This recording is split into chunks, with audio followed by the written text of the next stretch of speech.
Welcome back. Welcome back. Look, we are back. This is the Love and Worship Podcast. Was yours truly, Kingsley Kase, and I'm excited. I'm excited about this week.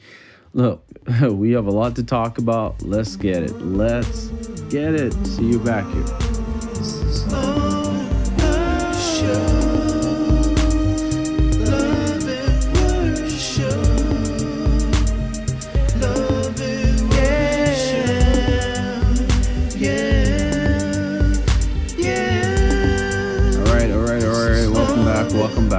Welcome back.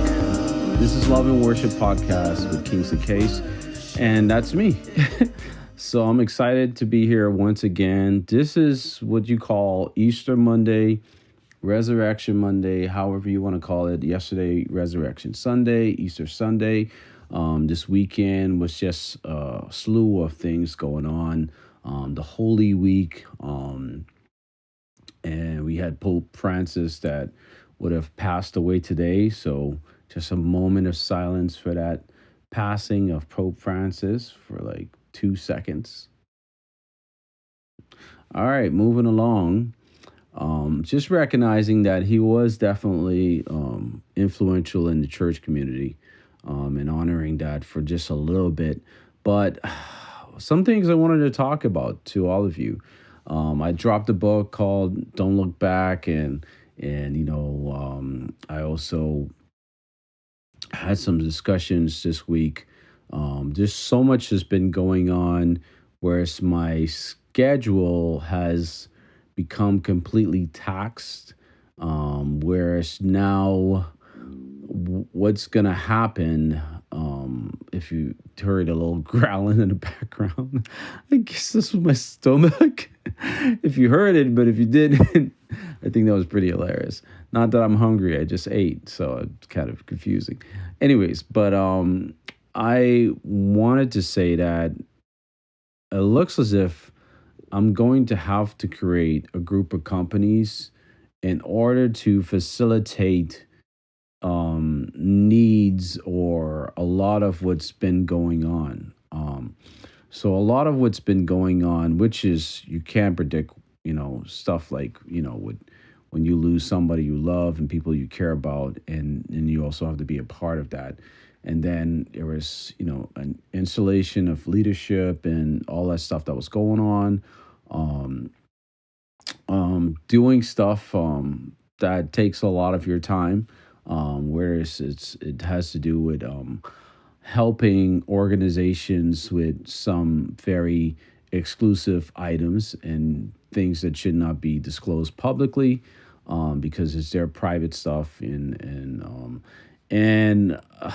I'm talking on this because I noticed that I have commitments with my artists that I've already made. Said that we're gonna achieve these goals, and we were gonna get XYZ done. And come to find out, the XYZ that we were all supposed to get done have yet to happen. And I mean, one of two reasons. One of the main reasons, one of those things did not happen is because one of those artists did not follow my instructions. And it's not bad on their part. I think this is just a peculiar stage that they're in. And I don't know what it means for them being in this peculiar stage, but I don't know if they're pulling back because of uncertainty or other commitments that are coming online for them, or they're trying to do too much in the stages that they're in. And I'm not sure yet whether or not they realize what I mean for their lives and also for their music career moving forward yet. So I've kind of just been taking my time with that, or not directly responding to it, but being careful how I respond to that one, because I think what people fail to understand, they assume that when you have a product, and this is one of the things I've always been trying to teach, especially with younger generation, When you have something that you want to present and you want to release, and I remember this when I was touring and traveling and writing music and stuff like that. When we wrote music and when we did music, we released the music that we wrote, and I mean, I'm saying we, but I always give credit to a lot of persons. It was more interpretation for the musicians because it wasn't much of writing on their part. Most of the writing was, I mean, most of 90% or 99% was for me writing and them interpreting the sound and compositions that I presented. So, which is, I guess, give credit where it's due, okay? So I'll leave it like that. But, anyways, going back to what I'm talking about is that ultimately, when that material is written, yes, even though I spent time with it, rehearsing and stuff like that, and writing those songs, the moment I presented those songs to the band, that would have already been after the 70th or the 100th time I probably have already practiced and played the song, whatever the case may be. And then the band also takes their time. We take either maybe 20 times for the song, or some of the songs that I would have written, they were so it encompassed the band so much, so well, that we naturally came collectively together on the material because I wrote the songs with them in mind on how they would sound when they would interpret the song. So that just spoke to my level of writing at that point. And it was not just easy for them to catch on because it was simply complex, but it was just the way I wrote the music, knowing that this would be something that they would be able to play instantly once they flowed with me and connected with me and we stayed focused. Um, the point I'm making though is that that material, that material was for that season. And even though some of those songs are timeless and we can play and I can share them and stuff like that, even to this day, and one or two of those songs are going to be revisioned and represented. Um, the point I'm making is that the music was released timely. The only thing that took long was when we were working on the EPK. That took a little bit, but it took a little bit because the lack of resources we had, and just trying to get it right the first time and going back at it and stuff like that, and then working with a friend, they're a friend of mine who didn't want the first presentation of a product that I'm going to release publicly to come back null and void and for people to be like, this is horrible and the worst record ever. And so that took some time, but ultimately it didn't take us like 2 years to do that or to release that. It didn't take that long. It just took us some time, and it was probably like maybe a little over 6 months or a little less or something like that. But it ultimately was already a sellable record because we were already performing those songs and traveling and performing the music. And those songs were not only marketable, we were performing those music in front of thousands. So it wasn't like those weren't songs that people enjoyed listening to. It was just that they just weren't on a record that people could download from anywhere or to listen to anywhere. So, I mean, it was just so many changes and so many things that were going on with those affairs that I learned from, and I realized that when you got it and it was that material and it was a sound that poured into your system, always remember that somebody else is going to either that sound, if that's meant for that to be released in that season, it's going to be released in that season, whether it's you or not. But what God gave you is still yours. It still gave it for you to present. But the point I'm making is that if that sound, if you weren't obedient to releasing the sound in the season that you're supposed to release it, what happens is that it still end up coming out. And one of the things I'm thankful for is the sound that I was given in like the songs and everything and how I've written those songs.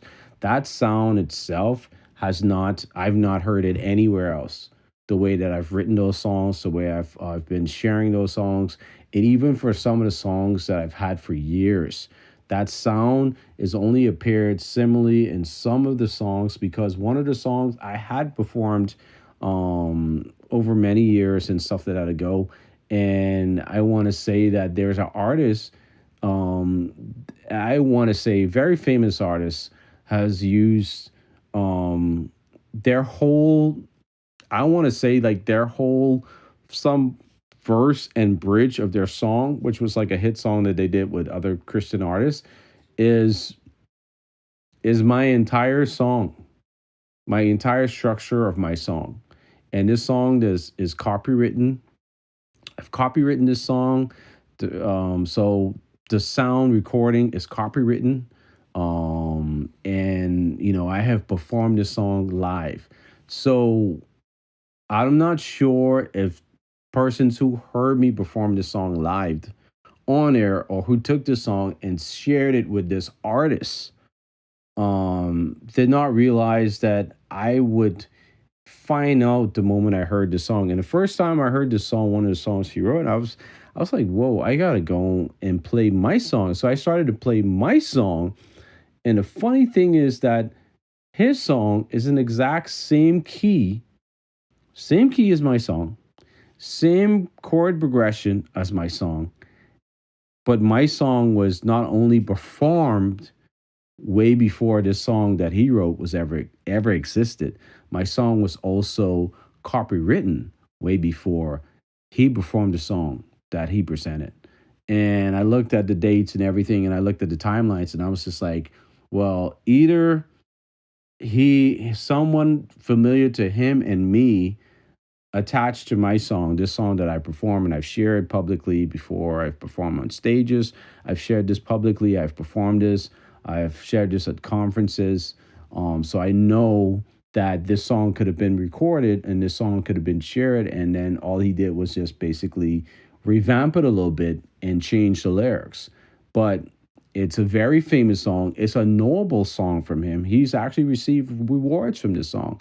But the fact is, his song copyright infringed upon a material that I have. Now, this is a Christian artist. He and I don't know each other, you know, but doesn't mean that the relationships that we have in between us could could also know each other, but we don't know that.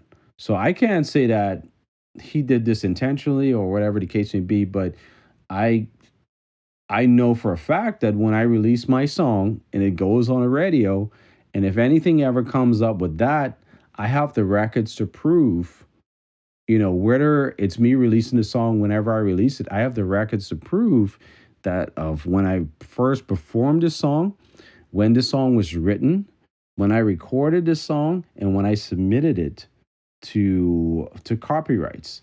And with the original progressions and everything and how I wrote it.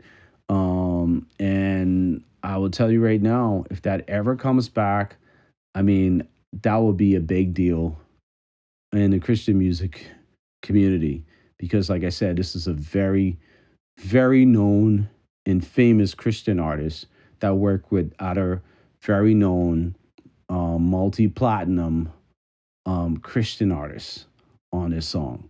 So I would definitely say that um, I knew the sound for the season when I first performed it and I shared it. I knew that sound needed to be shared and needed to be out there. Try to get it recorded and on the radio and all this other stuff. And like I said, I was being blocked. Like so much stuff was going on with that. Um, Try to work with a studio with that record. That's actually been on another album that I would have presented to our release, and this was like in 2014 leading into 2015. So the song was already written for like at least a good 2 years or more. And led into 2015 when I was supposed to release the song officially and never released because like I said, that was the 1 year when it was everything just was like not just hitting the fan, but it was targeted. Then that December, it was just so much stuff going on. And then that following year, even though I still hope to release this record, which would have been an acoustic album, it never happened. And it was almost like an intentional, like the sound was being blocked. Like everything was trying to sabotage me from releasing this sound. And what God ended up doing is that the sound that I had then And I don't want to say he just blinded the enemy from knowing what the sound was. He also blinded the enemy from being able to figure out the lyrics or to know some of the things. And he also blinded the enemy from being able to just share the material and perform the material without having the purpose behind the sound and why the sound needed to be released and where it comes from. And I would definitely beg to say that that's the one thing where when you're trying to encourage an artist and saying, bro, you need to get this out, you need to get this out, you need to get this out.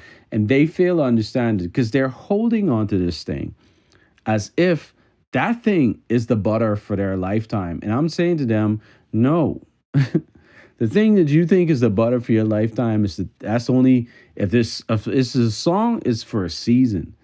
And that might be a lifetime and a season, whatever the case may be, but that might be for that audience, that might be a lifetime for. But the other audience might never even hear that. They're gonna hear the other record. And I talk about not the other record like on the album. I'm talking about the other album. That might be their first record they ever hear. The other audience that you need to reach, they might never even hear the first two albums you ever release. They're gonna hear the third album. But if you're so consumed with the gift and focusing on how polished this is and how perfect this is and what this is supposed to sound like and how all this stuff, what's going to happen is that during the learning stages and the stages of growth and development, what happens is you're maximizing your own capacity without expanding it to a team around you, ensuring that you're protected. And that's one of the things where not only artists begin to make that mistake in themselves, but they also put that same pressure on the studio and having this expectancy that when they get in the studio, everything is going to sound even better and it's going to sound amazing. It's going to be so much better. But when you go in the studio, the problem is that the studio now, that's a cost. That is a cost. That is something that's going to stretch you, regardless of whatever it is. And then another thing, too, is like knowing the industry, because not everybody who is saying, come now, man, we can do this, we can barter on this, we can barter on this, means that that's good for you. Because you know how much stuff that I've worked on that are huge in the Bahamas right now that I've never been paid for. And most of the persons who are part of those things don't even know that I actually was a part of their records or helped in some way, or some people who even was given a chance of a lifetime to become anything in their careers. We connected, and because of our connection and because of their connection to me, others wanted to work with them openly, just naturally, because they were just like, hey, I want to work with this person. I don't know why that is, but I know that system has changed now because everything is like so superficial. Like you think you're meeting a person when you're shaking their hand and they're smiling at you and stuff like that, but you could be meeting a person who hates your guts. They don't like you. They don't like anything there is to do about you, and they're claiming to be Christians, but they are not Christians. They're not believers. They're not people of faith. They're not people who believe in God, who love God. They're not people who love. And they're people who hate people. They only love themselves. They only want for themselves. They only want to suffocate everything there is about you that you will never achieve anything more than they will ever achieve. They love you when you're at the bottom, but not when you're at the top. They love when you're in darkness, but not when you're shining and in the light. So that's a lot of the things that you have to be able to differentiate. And I was like, well, maybe this artist is going through that period where they just want to be independent and protected and learn about so many things. And I'm trying to find out from them where they're at. And because this is a stage where artists have to communicate. And we all make that mistake. I've made that mistake where I didn't know any better. I didn't have the mentors, I didn't have no one mentoring me and showing me all the ropes of the music industry or nothing like that, or telling me whatever. I just naturally became whatever you call it, a business person when it comes to doing business in music. But however, that didn't keep me from sometimes bumping heads with people, or recently, which would have been last year, where wanted a really amazing artist to come down and wanted to work with them and all this stuff. But things kept on happening on my end.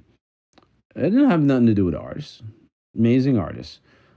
Things kept on happening, my end, delaying that from happening, and it was this spiritual warfare. It's something out of like this crazy, ridiculous warfare that every venue I try to reach out to that should have had room for me to do this was like a difficult situation. And then off of that, next thing I know, I was just completely blocked out of this artist radar. And, I guess it just goes to say that, kindness is not always kindness or seen as kindness, or compliments are not always seen the genuine way that we perceive them to be.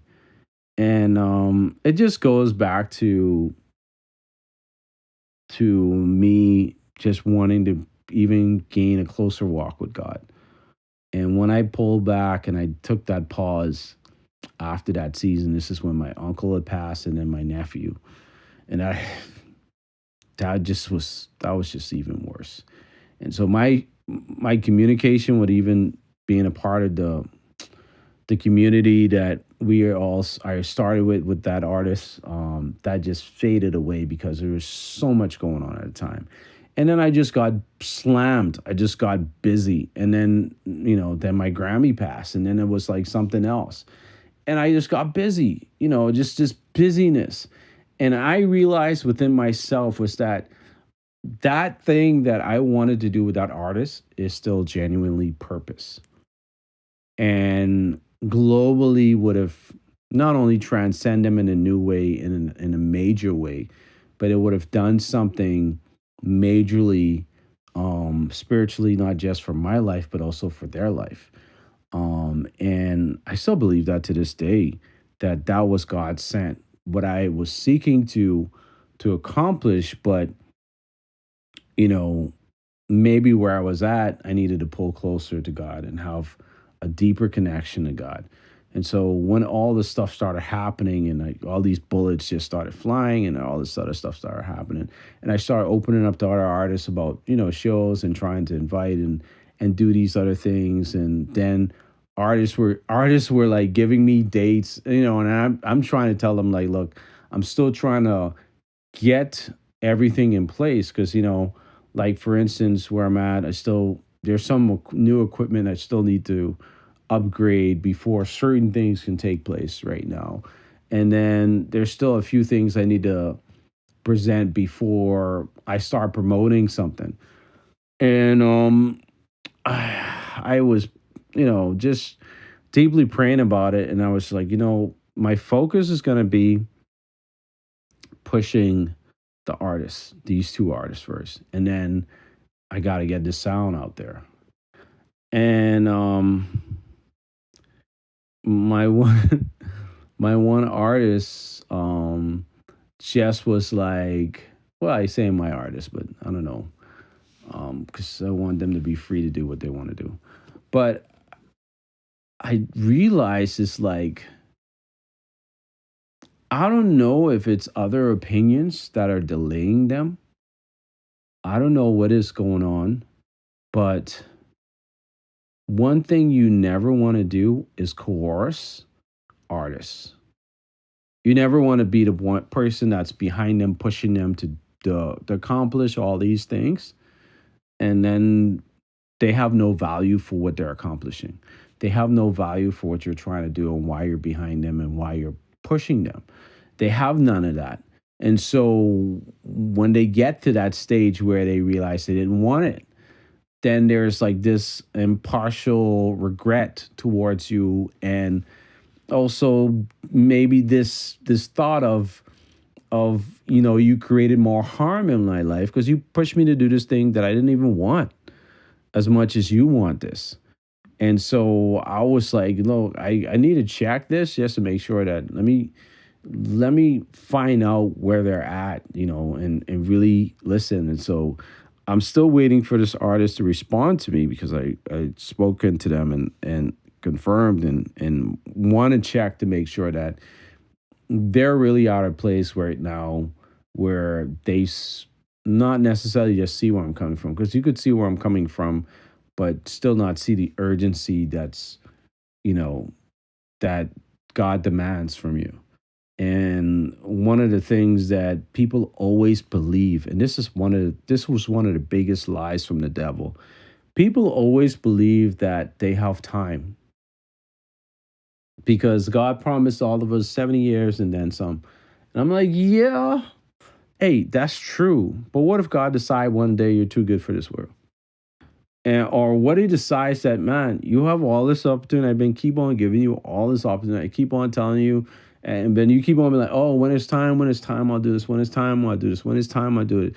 But I'm like, if you have the health and strength and time to do it now, why do you think tomorrow would be promised?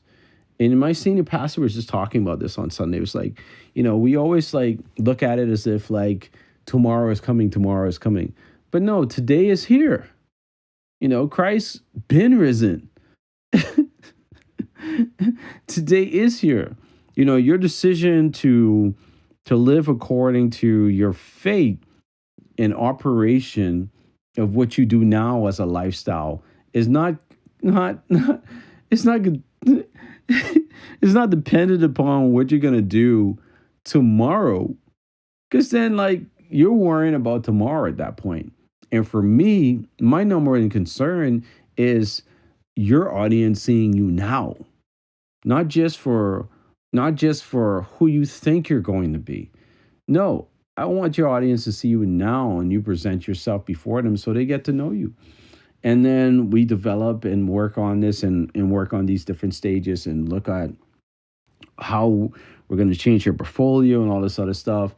And then who you need to work with as far as vocals go. And then here's another thing. I come from music.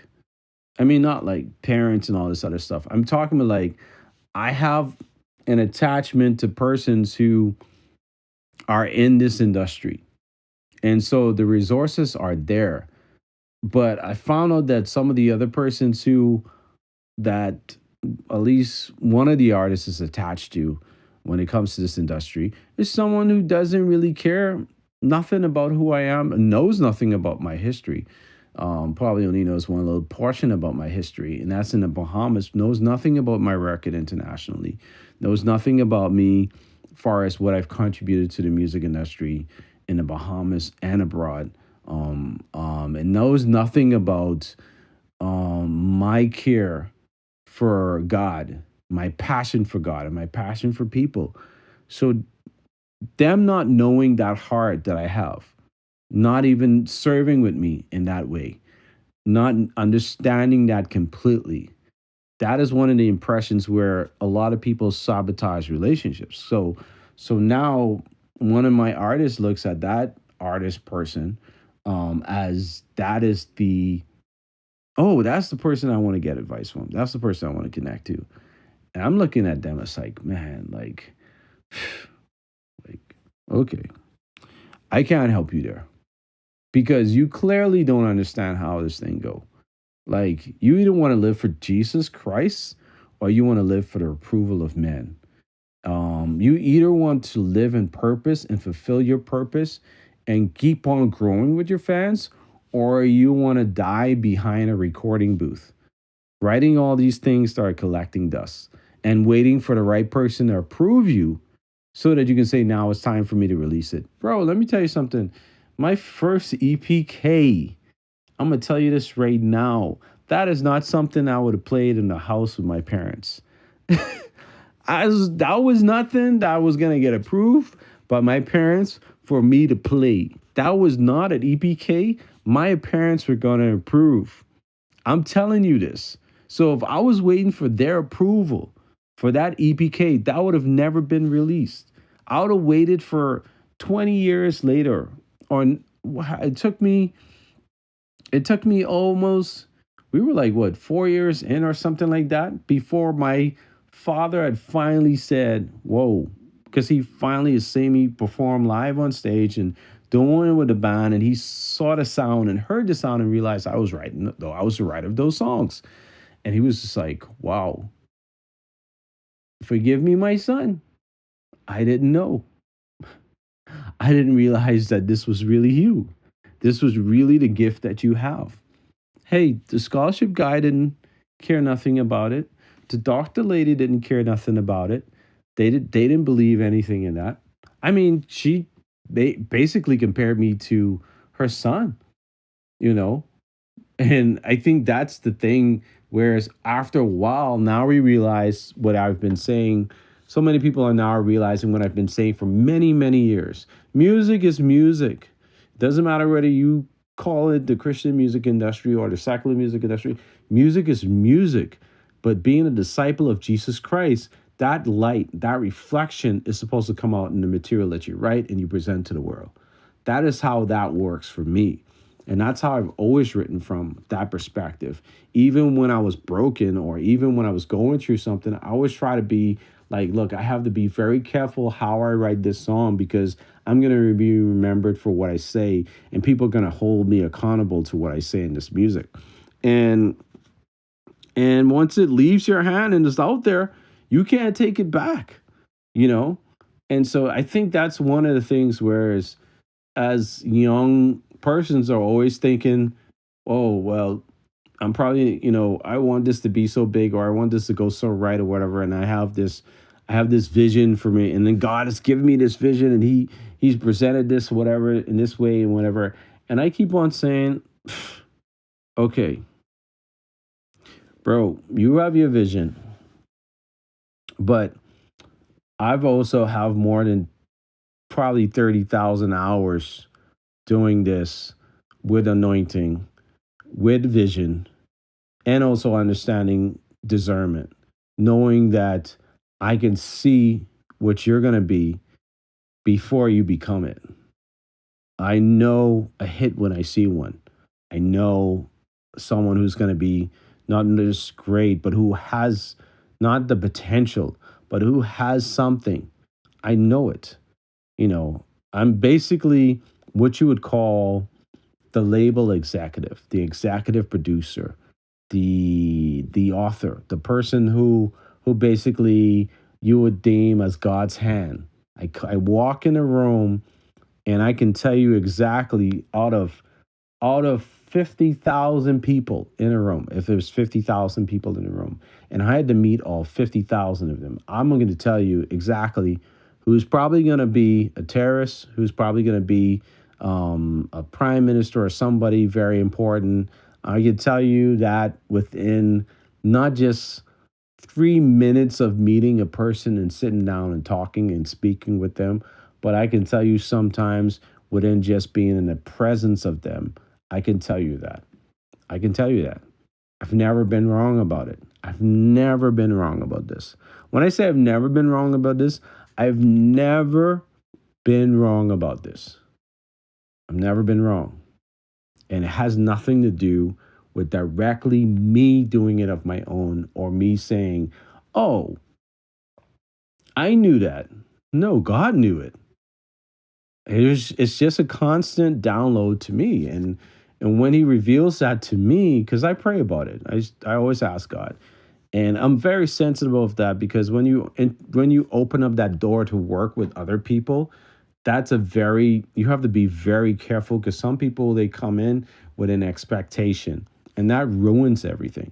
And then some people come in with um, preconceived ideas that are just not true about the industry. Some people also have this well, we have to do it the Lecrae way, or we have to do it the Jonathan McReynolds way, or we have to do it the Kingsley way, or we have to do it his brother's way, or he's doing it his brother's way, or he's trying to be like his brother. And I'm like, so much stuff I've accomplished in music that my brother has not accomplished.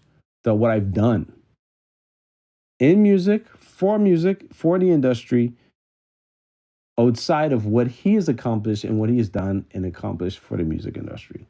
And our influences are our own because we are two completely different personalities.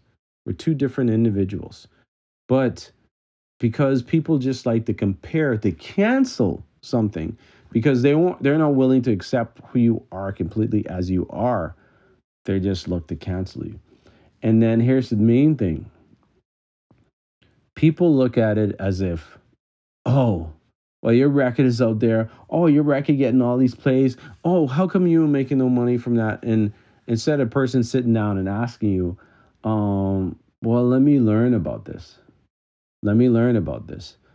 No, person would go to somebody who wants to hack your information, not a person who you went to now to hack all of my personal information to find out whatever I'm getting or whatever the case may be, because they made the assumption and made the statement. Oh no, that's what they doing, man. That's what they're doing. Blah, blah, blah, blah, blah. Come to find out, this person doesn't care about you. This person's only care is to sabotage and destroy me. And you allow that person to walk into your life to sabotage and destroy me, which destroys your relationship with me, which ends the call that God had for me in your life because now you've attacked his servant. And this is the thing that I'm trying to not present to a new artist or somebody who's going to come out for the first time.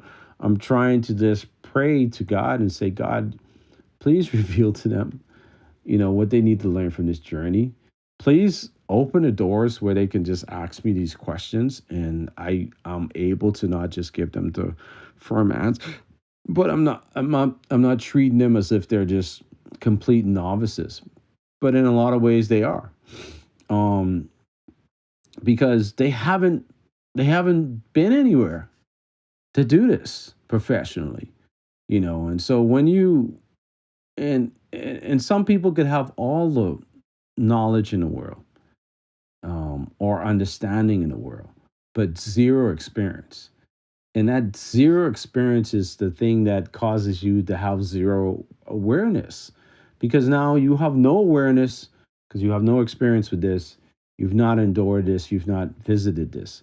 And so everything that you're going to face is not only is going to be fresh and new, there's a possibility that you're going to do it falling down on your face repeatedly. And not everyone needs that. And when you have an opportunity where you have guidance, where you have someone that's in your life that can help you and point you in the right direction, you better praise and thank God that you have that person, especially when you have the young artists. So if you're somebody who's coming in and you're trying to do it too, the number one thing you don't want to do is hold them accountable to what God is asking you to do or to fulfill, because that's the biggest setup. And that's also the biggest lie. It's the biggest setup and also the biggest lie because I want to say that you're lying to yourself because you're holding yourself as if you're trying to recreate a situation where they're going to live out your future, or you're passing it on or passing on this baton or something like that. But if God is saying to you, I want you to do something, and then you pass it on to someone and say, hey, you do this. And then God looks at you and said, no, no, no, no. I specifically ask you to do this thing. And you're still saying, no, no, God, I'm a top out. I'm gonna let this person do it. God said, okay, play around. Play around, watch me squash this. And then you still have to come back 2 years later and perform that same thing I asked you to do.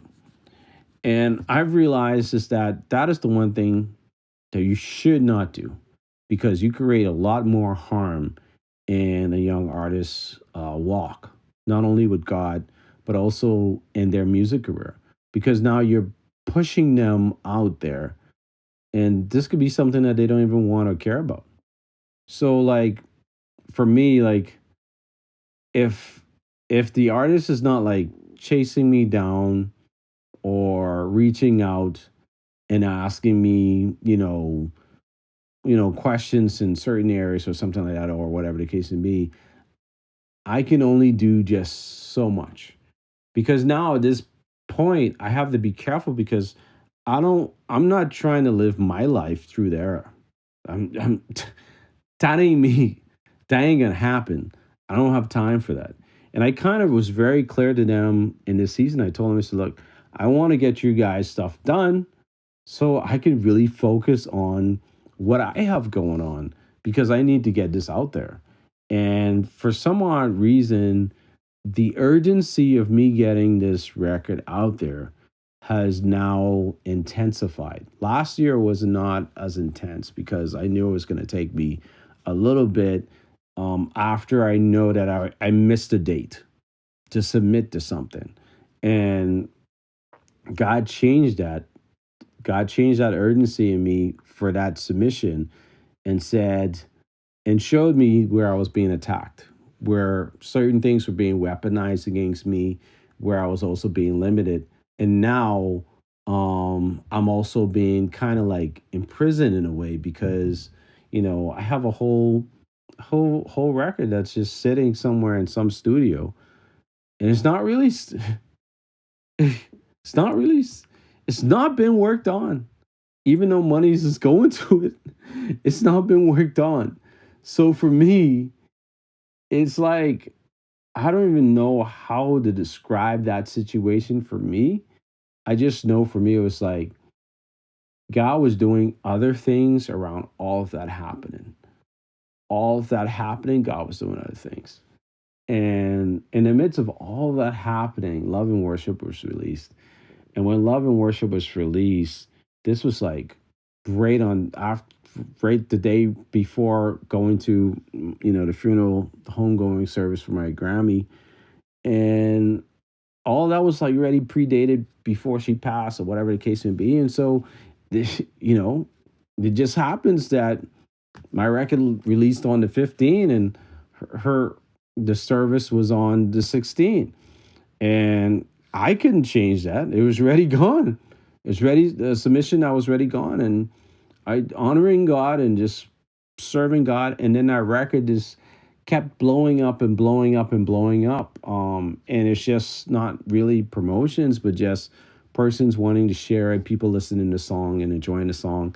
And I guess the point I'm making here is that credibility doesn't always come when we're looking for it. Like we're looking for a certain, things, or looking for our friends to give us credit or something like that, or support or whatever the case may be. And in this day and age and where I'm at in the music industry, um, the average person that's out there probably does not care what I have to say in this reference.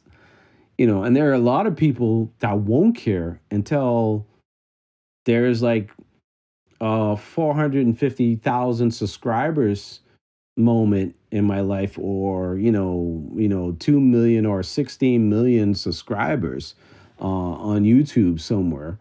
And now all of a sudden I have all these people who are calling me expert this, or oh, he's such this incredible musician, or such a genius, oh, he wrote that song and it makes so much sense now. And I'm like, really?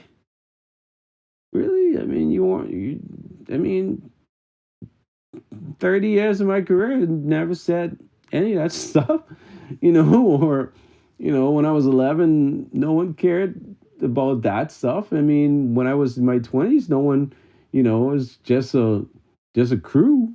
I have faithful fans that are out there from Pulse Nation, from Lynchburg, Virginia, some from Charlottesville, some from Washington, some from Maryland, some from New York, Syracuse, places that are in Washington State, Nashville.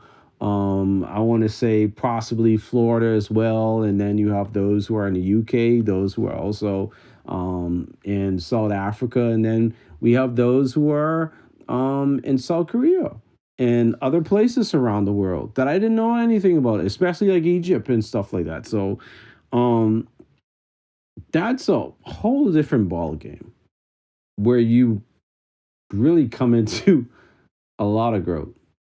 And then you realize that This work is not about you getting rich because it's so much work.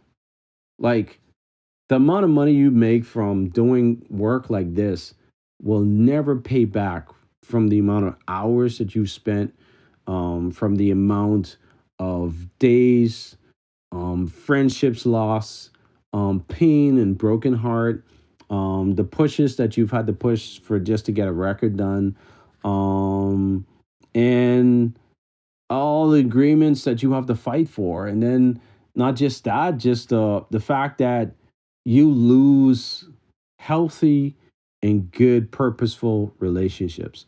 And then it gets weird because now when someone gets a new title, a lot of people switch up on you.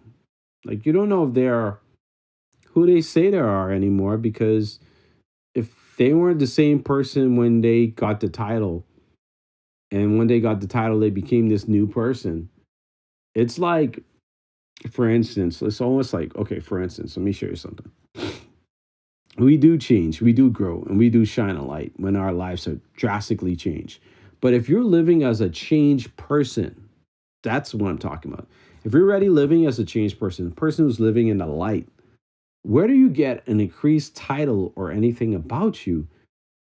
That doesn't change your personality, doesn't change anything about you because you're living in the light. Now, if you weren't that person living in the light and you're still impartial to the world, so when you get this title, that title is going to mean more to you than those relationships that mattered prior to that title. Now, all of a sudden, when you get into that role, all of a sudden that role takes precedent over those relationships. And I've noticed that when we have the call in our lives, the call is very vital and very important. And sometimes it does take precedent and stuff like that. But the call is something that you've been given to bring healing to those relationships. Also, a purpose that you have to fill in those relationships in your lives. And so that doesn't really change the personality or the person that you are, because at that point, you should be living in the light.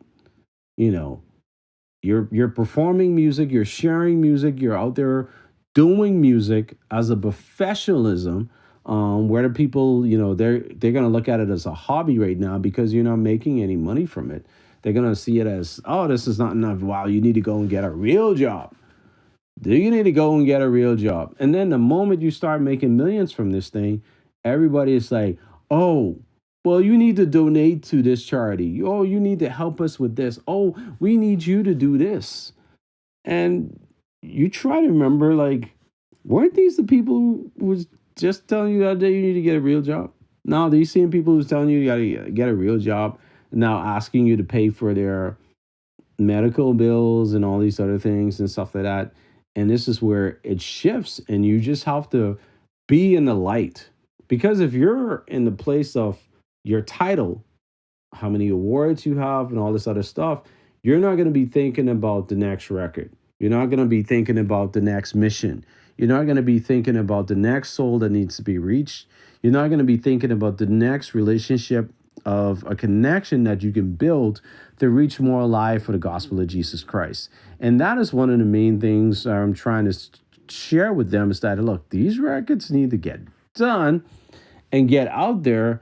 And I'm not pushing you guys because I'm trying to live through you guys. Because if it's that case, then I can just, if you guys are not serious about this, then I'm just going to focus on my stuff. And after I'm done dealing with my stuff, then I'll come back to you guys. Because my thing is like, that would be a very, I care about them. But how do I explain I care about them if they don't understand the investment and the sacrifices I'm making now? And I'm making sacrifices and I'm investing into them. And I've invested a lot into them. And it's not because it affects me and it affects my pockets and what I make and how it's going to turn out and blah, blah. No, like, bro, like the number one thing my concern is like, I want this every record that we do, we can consistently push it, we consistently listen to it, we consistently see how we can grow and then move on. Like, because I'm the kind of guys like, I think out of the 12 books, well, gee, you're not supposed to know I've written 12 books now. But, anyways, I'm working on the 12th book right now. I dropped that by accident. But out of the 11 books I've written that I've published, beyond the other journals I've written and stuff like that that are unpublished, beyond the fiction book that I've never ever released, and I'm never going to release that book. I really believe I wrote that really just for me to say I can write a book about just some I don't know what you want to call that, some romantic adventure or something like that. Anyways, I will beg to say that a lot of things like that, where they're collecting dust somewhere, not all those things that are collecting dust somewhere were purposed to be released publicly, but the things that were poured into my life for me to release, when God started pouring these things into my life and asking me to release them, I took time because I worked on them. I mean, I utilized the days, hours, and minutes to work on these things in the midst or in between time when I'm not seen, and when I'm hidden and protected. And when those things were ready to release publicly, I released them. And not all of those things were like perfect. Some of them had some errors, and I had persons who were supposed to be my friends online would comment and say stuff like, "Oh, well, I hate when you read a book and it has all these just extra sentences of blah blah blah, or this grammatical blah blah blah," and literally had persons who were close to me said these things, and I was like, "Well, gee, I could read newspapers that have those things."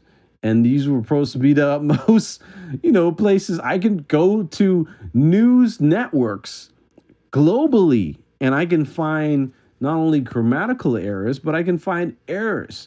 I can go to brokerage entities and show you where there are errors and stuff that they're being said, or misspellings, or something like that was miswritten or something like that.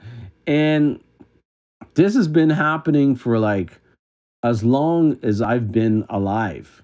And I'm talking about like in textbooks, you have stuff like that. You have like, and people always be like, "Oh, well, but that's not often." What? Man, I've read stuff in books. Like some of the best selling books I've ever read had like errors, like legit grammatical errors in them.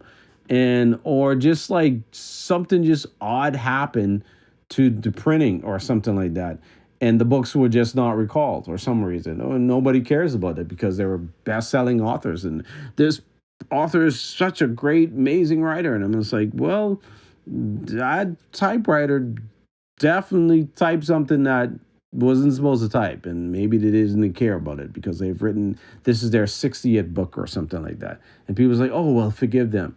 They've never made that error before after they wrote their first 20 books. And I'm like, well, maybe to you they didn't, but I can probably go and I can search it right now.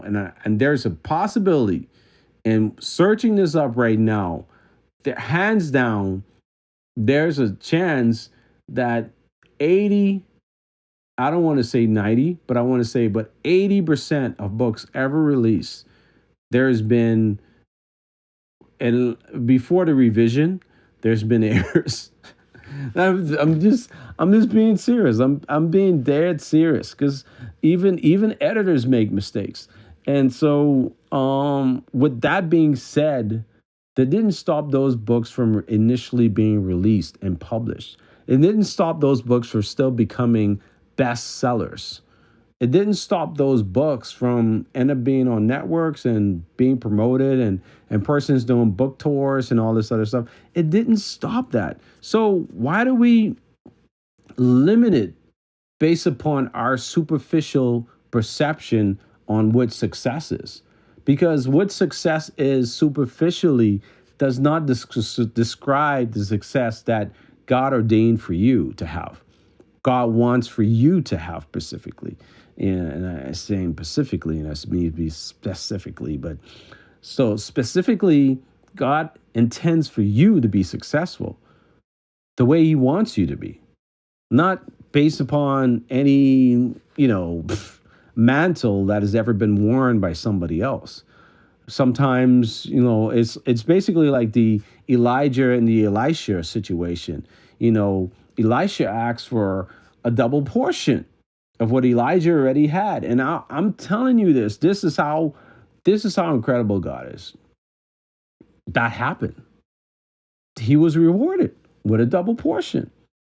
He was granted that. And my whole thing is this though. Like, he still was Elisha. He was not Elijah. He was Elisha. He had a mantle, but now this was doubled. He got an increase out of this world. So my thing is like, when you're ordained and called and granted, and God calls you to do and become, He's calling you to become. And when you are becoming, in the process of you becoming, sometimes you're also fulfilling it, being an answer to other relationships around you, which means that those other relationships are going to get built up too. And what I'm finding now is that in the process of building, a lot of people like to do things alone. A lot of people believe that becoming a one-man band, it's it. But I'm telling you, if God did not ordain you or give you that calling and presented that lifestyle with you where that is how He built you to be, where you could be a one-man band, I'm telling you right now, do not be a pretender. This is no time to be an imposter. Imposter syndrome is something that kills a lot of people before they start. A lot of people think they can really be that whole, this this particular entity that you could just switch up. You could just, be like the Bahamian drink switcher, you know. And I don't want people to think that's how you naturally should be. That's just it's unnatural. But persons who have a versatility about them, who are multifaceted and stuff like that, that's a God given gift. That's just something that's given to them. You have to just don't box them in. That's a person you don't want to box in. And you should never try to box anybody in to just one thing. Because there are many things, many qualities about all of us that matters, and we all have value. So, but my point is, just because you want to do it alone, because God gave you this vision, and this vision is what God gave you, and this is what I must achieve. I'm talking to myself now, because I've said this numerous times. I've said this to artists and stuff like that, or whatever the case may be. But the truth of the matter is, here's the other thing that those artists didn't hear. God also placed people in my life to accomplish that vision. He did. And there were many instances and periods where I learned that not every person who God has commissioned to be in your life to fulfill a purpose continues to answer that call or serve you in that capacity.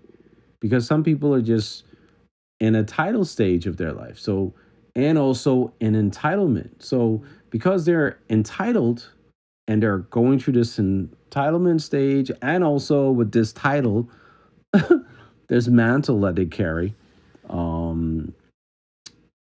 servitude just becomes obsolete. It's for some odd reason they forget it, and they believe that it's about them and how you fit in their lives, in their equation, and not necessarily how they fit in your life. And so that was one of the things where I learned, it's like, well, God, then you have to provide something else. And because I kept on happening, I kept evolving. I literally kept evolving. I literally kept growing. I kept reading books. I kept looking at ways to produce. I kept looking at ways to play all of the instruments. I kept looking at ways to do it so that I don't have this dependency on a studio or someone telling me how to make a record, and I know what records actually do on the radio and how they sell on the radio and what actually transpires internationally and what the standard is internationally. Because one of the things I realize is that the stuff that I can do by myself and work on alone by myself sets me apart from a lot of the stuff that people have done in these major studios that they say they're paying hundreds of $1,000s on. And I look at it and I'm just like, you paid for what? Like, how much money did you like? You paid this this piano producer or whatever you call them. You paid them what? They earned what? $100,000 from your record? Look, you pay me $100,000. I can build a studio right now. I'll work on your record for free. $100,000. I'll build my studio. I'll work on your record for free. Like, literally, I'll build a brand new studio just to work on your record. I'm telling you right now, $100,000, that wouldn't just be one record for you. I would give you three records. And the reason why I say that is because, like, two and one, the reason why I said I'd say two, but one of the reasons why I say this is profoundly for the purpose that a lot of people just doubt themselves so much.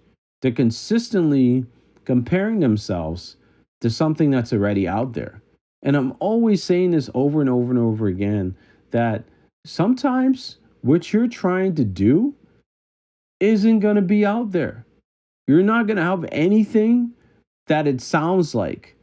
And I'm okay with that. But you go in a studio, the studio is not going to be okay with that because it's unfamiliar with them. It's unfamiliar territory, which means that 90% of the time you're going to find someone who's comparing it to something that's already been done. A label is going to compare it to records that they believe always will sell or appeal to their audience. And or they'll be like, oh, it just doesn't have that it factor for me, or it just doesn't, whatever the case may be. And they don't care. All they're trying to do is seeing if you really want this record released or not. They're going to see how much you can either end up making it better or making it worse.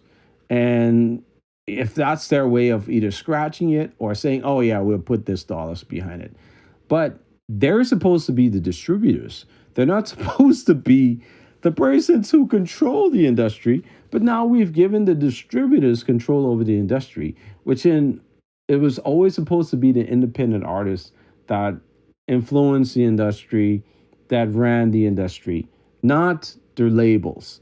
Or artists start to create their own labels. We were supposed to be the ones that run the industries, not labels that are executives and they never done music in their lives, or they just control money and imprison a lot of people and enslave a lot of people to contracts. Like, that's not how it was supposed to be. They were supposed to be the people who distribute the content and help us build, and not the people who became in control of our masters and all this other stuff. That's a whole nother ball game. But that's another thing where a lot of artists just don't care about that. You know, people have the gift and they don't care that this is something that they could do and do for a living. They just see it as it's a hobby, or I have this gift, I could sing this song and that's it. And for me, I'm like, you have this gift and you've never once done anything with this other than just going to church and sing. So you basically, that's your value for the gift. Just show up on a Sunday and that's it. You don't use this other than just showing up on a Sunday and that's it. Or every once in a while you show up and or whatever and that's it. And for me, it's like it's literally a slap in the face, because I'm just like, why do people just waste what God gives us? Because you're thinking that, oh, the people in these four walls is who your voice was supposed to reach. And I'm like, I'm not in that same state of mind. I'm in a state of mind that when you have an ability, not just as a writer or someone who has the vocal prowess to reach people with your voice, your creation of music and how you play and stuff like that, I do believe that that presentation should be shared. I mean, people from the ancient time, they didn't just stay in behind four walls and the only people they would sing to would just be this one location for the rest of their lives. No, they went from town to town. If they were doing ministry and stuff like that, they were going from town to town, sharing the gospel of Jesus Christ everywhere they went. So those songs that they sung, those songs carried on. And I'm pretty sure those organizations of people that actually had those voices, they didn't just stay one location. They went multiple locations for that voice and that sound to be heard and carried to teach those new songs to a new body of people. So and then the songs continue to carry it on themselves. Um, and that's how it's done today, but you know, ultimately it has to do with us not just saying, oh, I want to present myself in the most perfect way. And I'm saying to you, I'm like, okay, all right, bro. You want to present yourself in the most perfect way, and I'm saying to you, it needs to be more than that. And I'm literally saying to you, it needs to be more than that. Not just present yourself in a perfect way.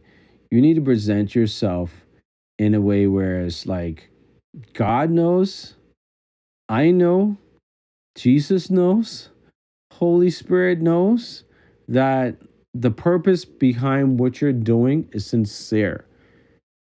It's God ordained, and you know that time doesn't wait on anybody. And if you keep on choosing to be like, oh, I'm gonna put this off, I'm gonna put this off, I'm gonna push this off, I'm gonna push this off, I'm gonna push this off. Man, look, I'm pushing something off right now. And because it just would be a lack of preparation and all this other stuff. But I still have to ask God for favor and for his will to be done in order for me to fulfill that thing. For his protection over that thing. For for everything to still fall in place and fall in line. And to be in alignment to not just the body I'm serving, the relationships I have, but also to the word and the calling that's upon my life and the lives that I'm called to heal and bring prosperity to as well. So it is so many things. It's not just one thing. And a lot of people, when that mantle is put upon them when they're young and the opportunity is there when they're young, the only information that they really have in front of them is familiarity.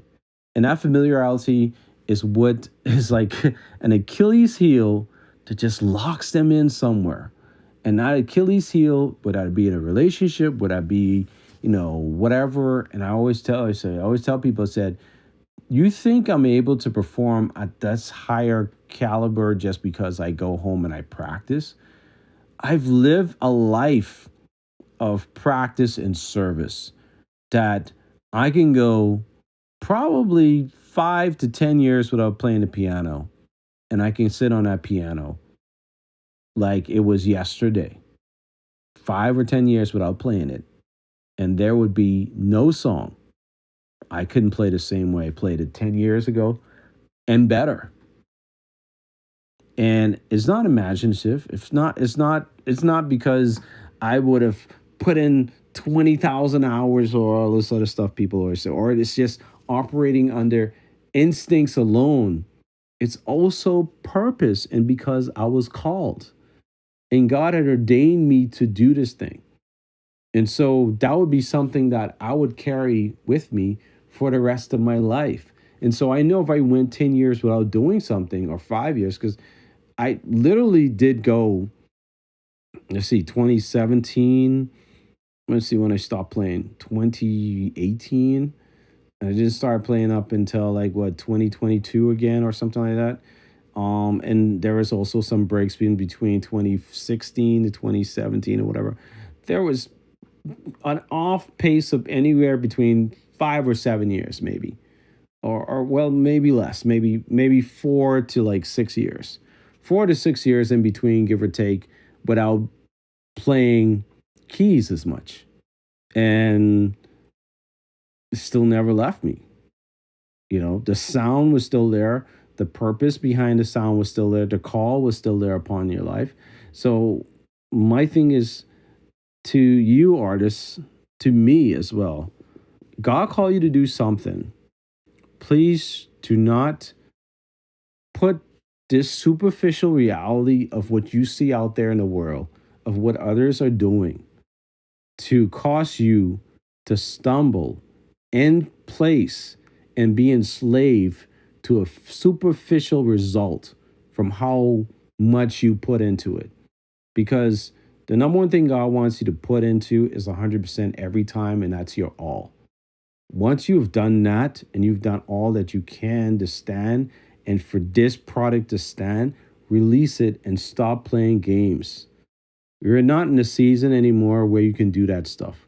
You're not in a season where you could delay the call upon your life. God has called you to do a work. Do this work and stop playing games. God has called you to do this.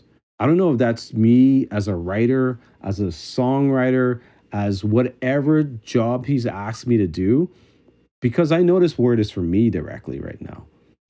But I'm also speaking to someone that's out there. And it's not, I don't know, I don't think this is towards my artist or the artist I've working with or whatever. I was just using his and her situation and whatever other situations I would have experienced with them as a learning tool for someone else and also for me. Because right now, I'm looking at it as if I turn 43 today or tomorrow and I leave this earth and those songs are still in the studio, never been released, never been heard, they're just right there in the studio, never nothing. I was literally wasted my time and lied to myself and never fulfilled that one mission that God asked me to do. And that was a mission that God asked me to do 13 years ago. And so that's why I know there's an urgency behind it, and not an urgency because I just need to get it out there. It's not about that. It's about being in complete obedience to the gospel of Jesus Christ, not to the law of the land, not to the law of man, not to the law of the gravity that, oh, this is a sound, and I'm in love with this sound. No, it ain't about that. Because that can become lust and just full of desires that just cause you to just focus on just making it some sort of encore situation. And that's not what you want to be. Not in any situation. You want to fulfill the purpose that God has placed upon your life and really focus on that completely. I'm telling you this personally because this is one of the challenges I've journeyed with, because I made the excuse that, oh, because I didn't get the support I needed. Oh, well, I try to do it in the studio and, it's costing so much money. Oh, I try to do this and it just did this and whatever the case may be. But God didn't ask me to do half of those things. For one, the only thing God asked me to do with the new album, the acoustic album, was to record it live in a live setting. That was the only thing he had asked me to do. I did that. That was just supposed to be edited and released as is. Here's the thing. It has not been released as is. So, in a way, disobedience is witchcraft. And if you're not operating in an obedience, you're performing witchcraft. And me wanting to line up to the word of God and fulfilling that and really understanding that completely, what that means for my life and my story. How can I tell you this if I'm not dealing with it right now and I'm addressing this in my own life? I'm telling you this because I'm addressing this in my own personal walk because I have a record that's in the studio right now that should have been released last year, May 25th, and it didn't release last year, May 25th. I never released it. I should have dropped that album just as it was intended to be dropped. I never dropped it that way. I was too nervous about the mistakes or all these other things I wanted to do and the imperfection of this or whatever particular sound I was looking for or what it needed to sound like or whatever the case may be. And I have not heard the record. To this day, I have not even listened to that live recording, but I've been paying on it. I've been trying to make sure the studio is operating and going good and looking good, and keep my face good so that everything is done on my end so that I appease the studio and stuff like that. But ultimately, something came up this year. And as I was planning for that thing that came up this year, God started opening doors. And now these financial opportunities that he's opening doors in reference to are now helping me to take care of a facility. And I believe that facility has to do with me being able to take care of the artists that I said I was going to some things with, but also mainly complete that first thing he asked me to do and to release that work and to release it officially. Let it go out there, submit it, and it's done. And I've been attacked in that. I've been attacked in this because the number one thing I've been attacked on in my music career is that I never finished anything. That was here in the Bahamas, which is a lie because I've been attacked. And when you've been attacked and you're dealing with all this warfare with this thing and people who don't understand that, who don't understand, if I am dealing with this at that height of my music career in my own homeland, I didn't even deal with this in the US and not in this way. I mean, I had some serious things that was coming or whatever case, but in that perspective, it was so much different because people who truly said they were believers and Christians over there that would support you, supported you. Here, it's a little different. Now God has shown me who my true supporters are, who my Christian family are in my community, as well as persons who are in other places. He showed me that. He showed me the people who truly want to be reached and people who just truly want to comment on Facebook and post up stuff about their situations, but don't truly want healing. They just want the light to suck out of somebody's life, but they don't truly want to be the light. They truly don't want to be the salt. They don't truly know what they want to be. So my thing is that me knowing all of this, knowing the traps of the enemy, knowing the lies of the enemy, knowing what Satan has done repeatedly in the lives of so many people, and the course of what we're going through, my thing is that the least I can do is to be a good steward of my gifts. And I just started, it went from the enemy trying to warfare on me with my music and God opening the door for me to release my books and release more books. And he give me more books and give me more books.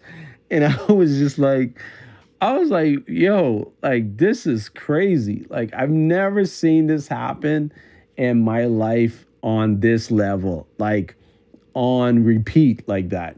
Like, enemy attacks me and tries to block me from releasing my sound in the studio, releasing the music that God has given me, and attack me in that way in music as if I don't have the talent, don't have the voice, don't have the sound, don't have whatever it takes or whatever, not enough, all these things.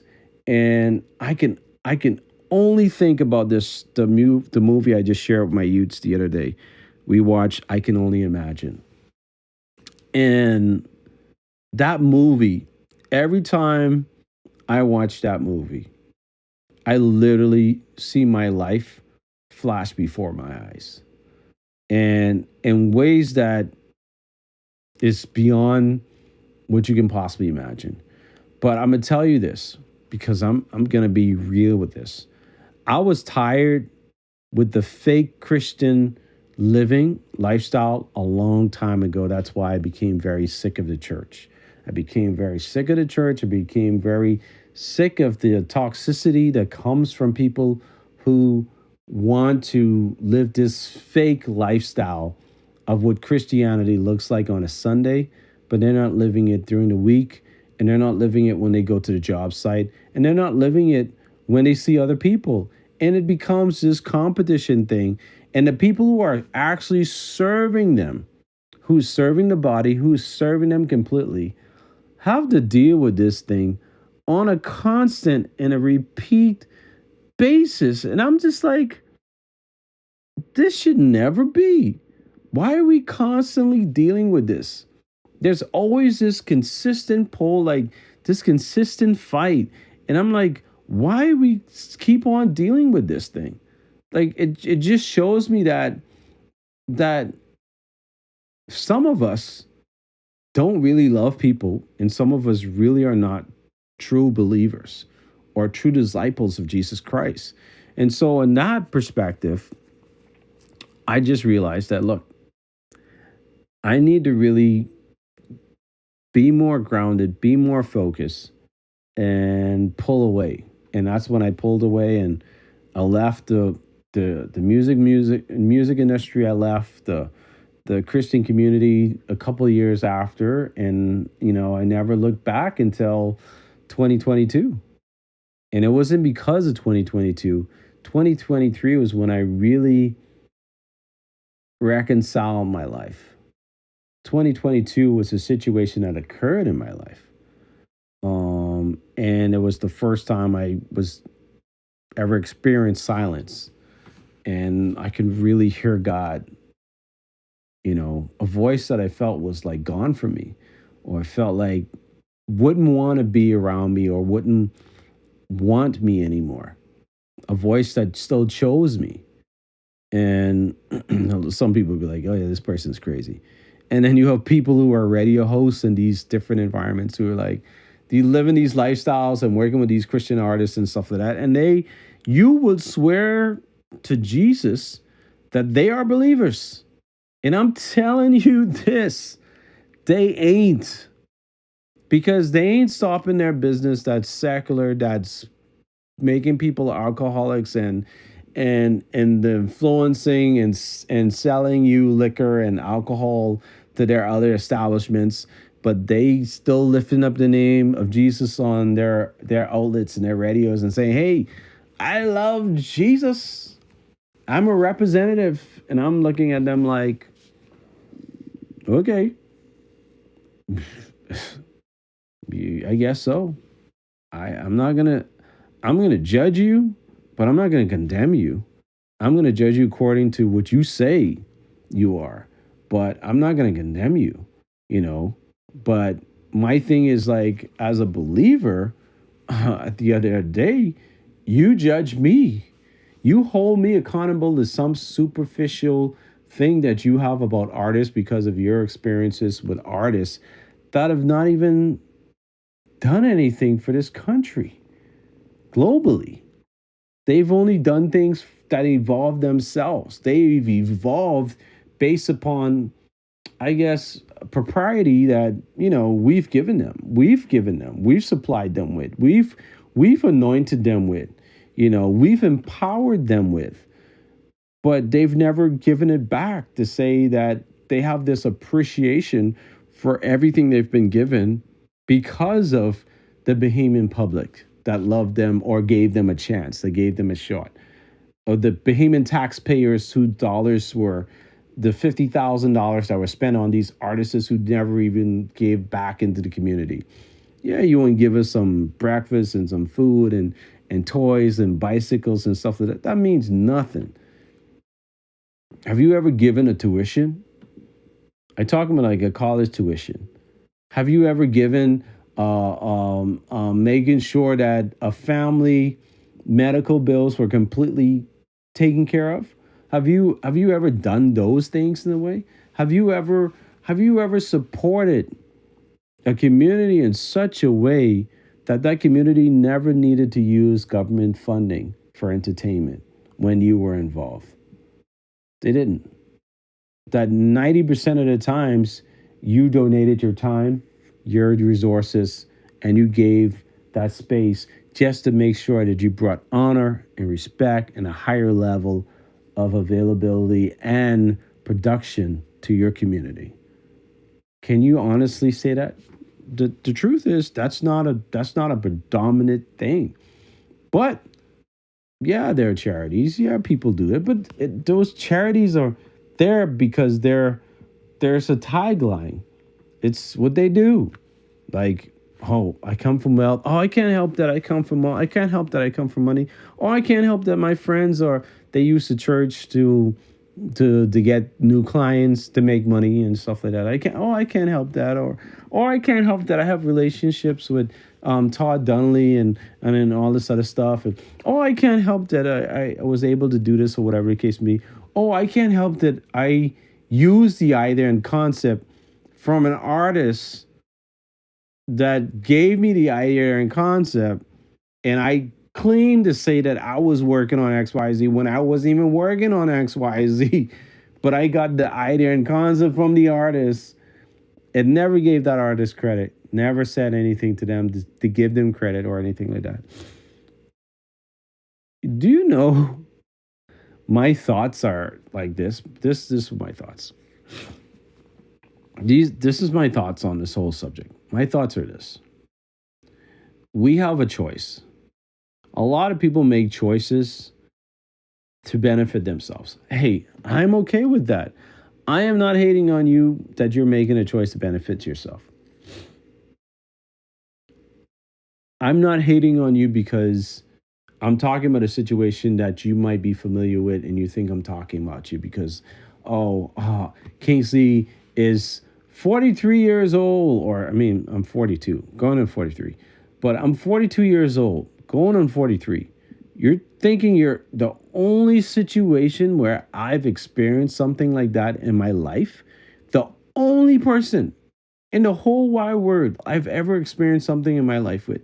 So why would you think that this one situation, because it sounds familiar, because it sounds so similar, that I'm talking about you? Like, that's very, I mean, it's very close minded to even think that way because that's not what I'm bringing up.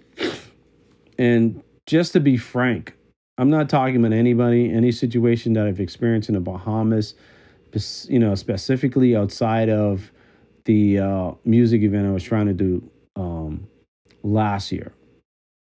And that person can handle it because, you know, I think we're cool enough that she can handle it. And she's an amazing person.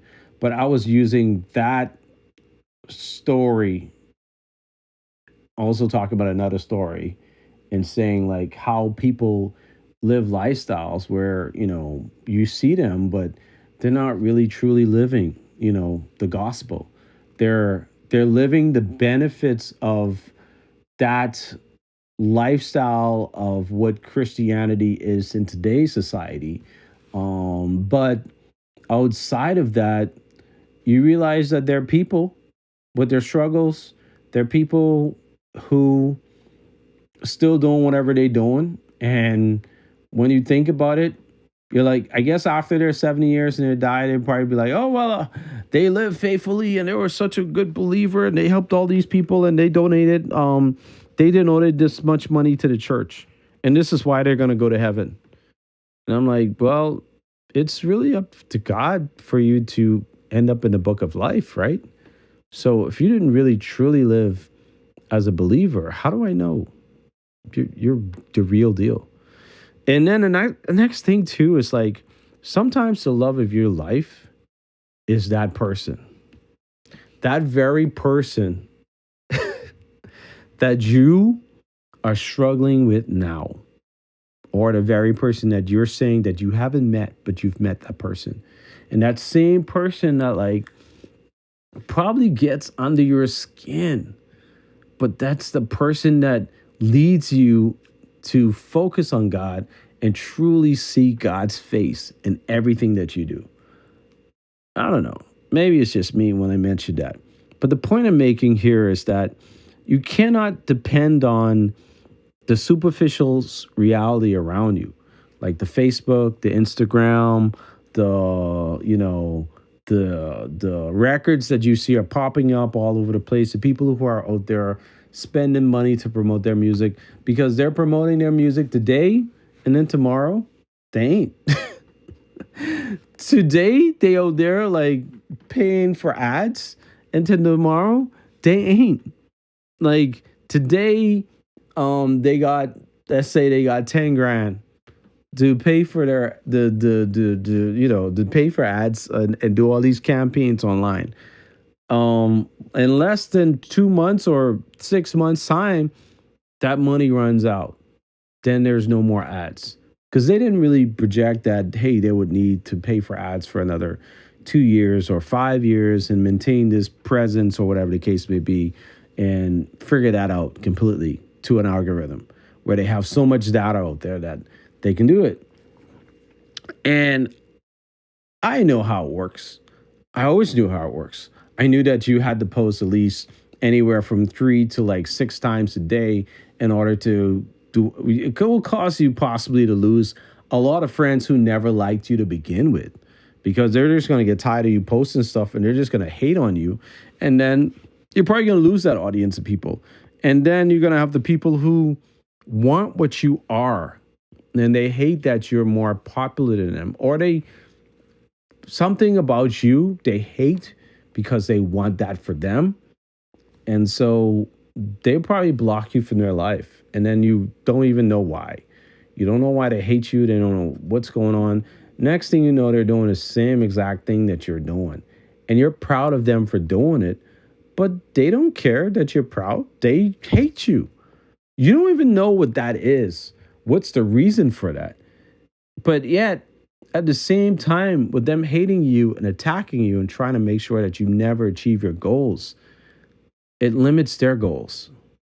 And I've always been a believer of this, that you can be successful anywhere, but having longevity and having like where it becomes this thing that takes off globally.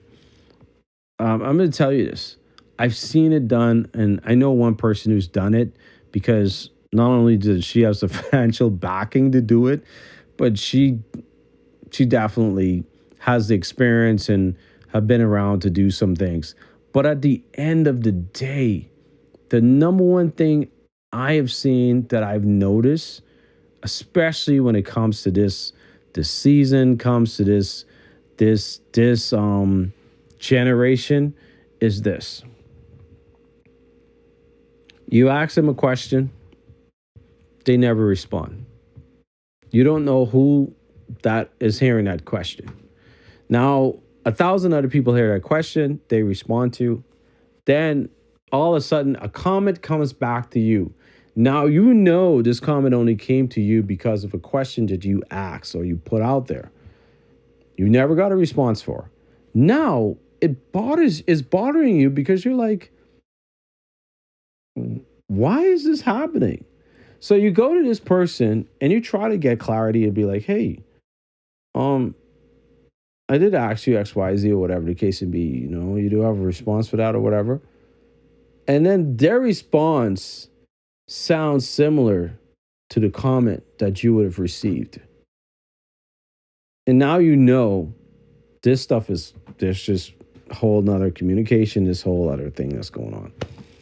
And now you know that, okay, now this is where I got to put that relationship, because what I told this person in confidence is no longer in confidence. It's no longer protected.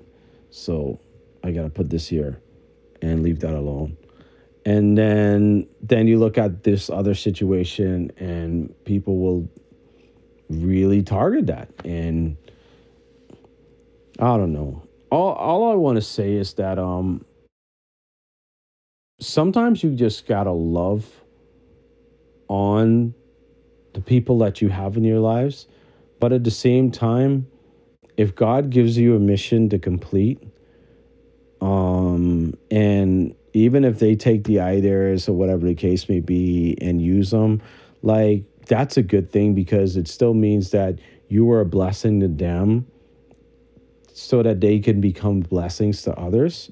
And so that's where I stand on that other subject. And that's why me and that other person are cool to this day. And I don't care what she does because we're cool. Like, it's not going to bother me what she does.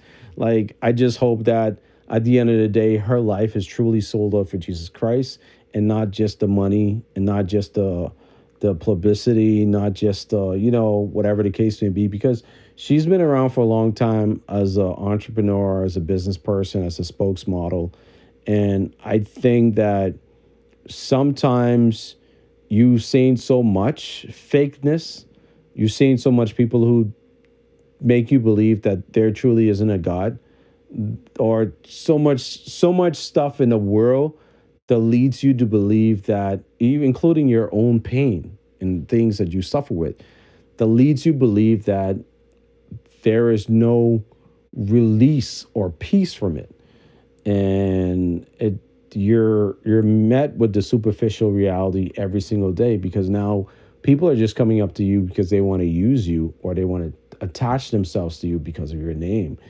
And me, on the other hand, I'm a person, like, if I feel you feel that way towards me or about me, what I'm offering you, that means you don't understand my value of what I'm offering you, because I'm offering you an opportunity. That's the number one thing. And I usually say no. Like, I take it upon myself, if you're not understanding the value and the opportunity of who I am in your life, I say no. Because if I can understand the value and the opportunity that I have with you being in my life, that much respect for who you are, but you have zero when it comes to me in that perspective, I definitely have to say no. Because how in the world can I beg of you or desire of you to put that energy into promoting me and supporting me if you don't even have that value for me? No matter how much money I put on that, it would mean nothing because the energy would not be there, which means the care will not be there, the respect would not be there, the the understanding of value and worth would not be there. And that is not how God operates, and that's not how disciples of Jesus Christ would operate. So for me, it's like it's best for me to say no to that. When even if they're saying no to me, it's best for me to accept that no and walk away and never look back. Because if I decide to look back and go back to that again, I'm lying to myself. I already was told the truth from the beginning. Why would I go back to that situation where I was already told the truth? Like right now, I can tell you this: God financially blesses me, and positions me in such a position to not only fulfill and get this work done, and I have a feeling that this is going to take place, maybe less than 6 months. I don't know. Allows me to get all my house and whatever else I have to get in order, to get all those things in order before I present this product to the world. He does that, and it'll be his will, not according to what I think and what time frame or whatever, and no whatever. He does this for me. You know what's the number one thing before I release that record? What I plan on doing? I plan on making sure my artists are straight. The people I started working with are straight. All the persons who I said I wanted them to do a record, or I reached out for them to do, I'll make sure that every single one of those persons are straight. This is after making sure that my household and everyone, my house is straight and whatever. But making sure that those guys are straight. And when I mean straight, that like when I drop, and it's time for them to drop, the society around them realized that, whoa, he wasn't trying to run no competition with his own people, like, but he put in like serious energy into their work. Like their stuff came out like big, like legit. Like it wasn't no joke. Their stuff wasn't no flop. Matter of fact, like they might go, quadruple platinum or something like that. And for those persons who listen to this and say, "Good, what is he talking about?" My thing is that sometimes God invents something that it can only be done by a believer.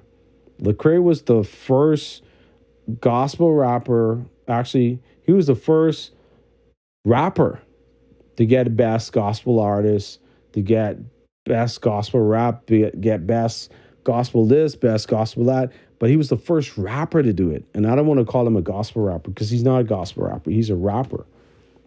Hip hop rap artist. That's what he is. He's a believer.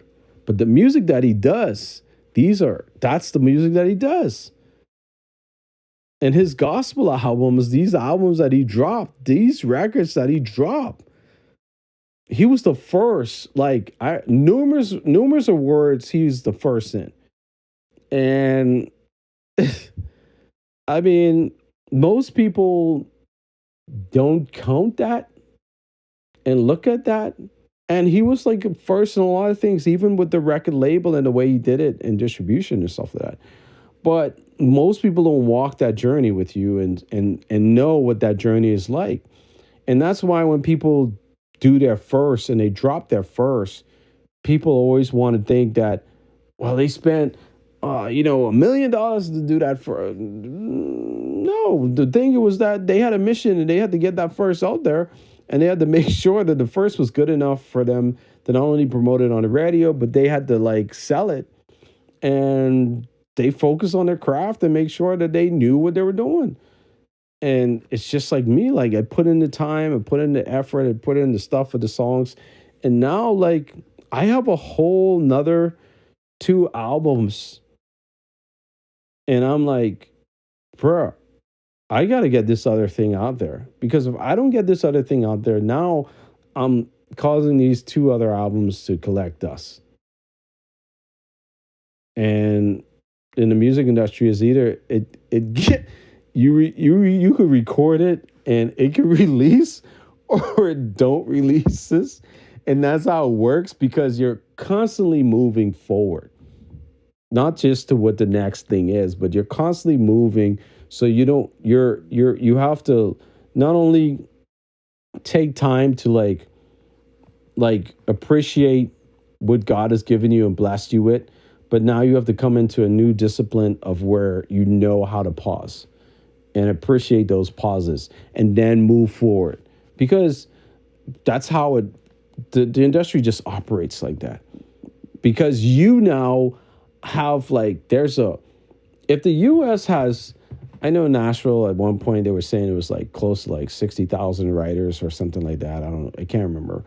And out of those 60,000 writers, 29,000 of them are doing it to earn cash. And out of that, I think it's like maybe 2,000 to maybe 6,000 that are actually professionally earning really well enough from it, or less than that maybe, far as the population goes.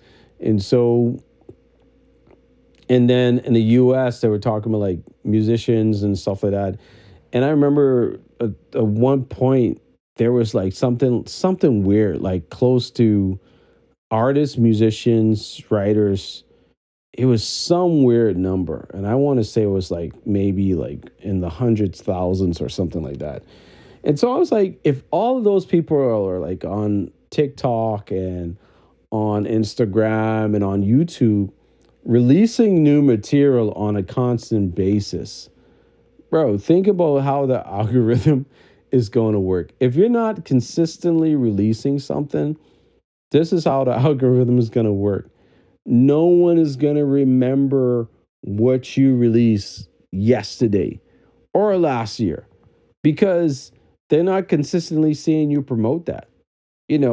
That's like when Lecrae released a single He released a single. It's probably like a week of him talking about the song gonna drop or something like that, and he has clips or whatever the case may be, or whatever the case may be, and then he has other clips, or he might have a clip of him in the studio working on the track, and then he has like devotional posts, and then he has this other stuff that he's doing, and then you might get that on a Friday where the single is released or something, or something like it's gonna drop midnight.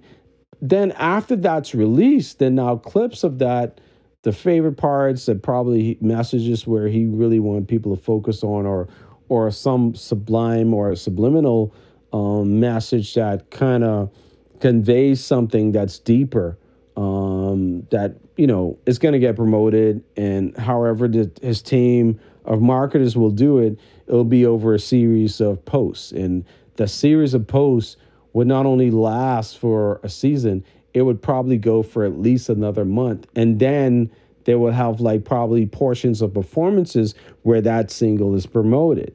And then, or maybe that gets picked up on the radio, he goes on the radio talking about a single or something like that, and it gets hot. Then now that's a whole nother month of him doing like radio interviews and then going to some conference and performing there, and includes the single. Now, if he drops another single the next month, then you never even notice that a whole month went by, and you're watching the growth of that one single, and now he's on to another one. And now you're into this whole journey, and you're locked in. And now the algorithm is working for him because you're locked in to the whole journey of what's next. And so he can release 2 clips a day, and his audience is still going to be locked in. After he would have been releasing something like, 3 to 6 clips a day or something like that, or constantly going and constantly moving. So, which means that data was on a 24/7 basis on his network. Somehow data is moving 24/7 on his network, even though the posts are only like 3 to 6 times a day, the data is still consistently moving.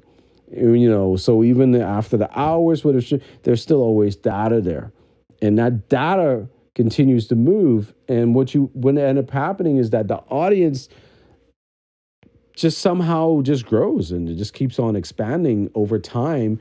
And next thing you know, you find people who just enjoy that. And then the comical moments, the gym moments, or whatever those devotional moments may be, or the side moments where it's like, whoa, I'm going to the Grammys. Oh, whoa.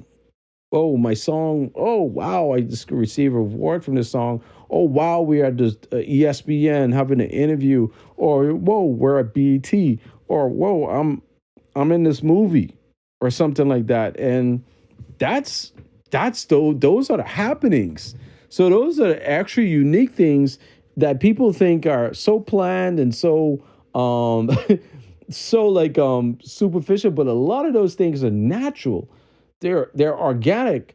It just so happens that now the right places, the right pieces, which were the superficial portions, which would be the way you promote an album and all this other stuff that you have to consistently do. Now that's the one thing. So now everything works in your affairs because you're being consistent, and your posting has not changed. And so what happens is that is the thing that you would see more on my side, and I would see more on your side. So because you're following me and I'm following you now because this is something I like your post, or I happen to watch it straight through, or I happen to watch at least 15 to 20 seconds of what you shared. And so my thing would possibly be in this industry, music wise or book wise or leadership wise, whatever it is, whatever the calling is God has placed on your life.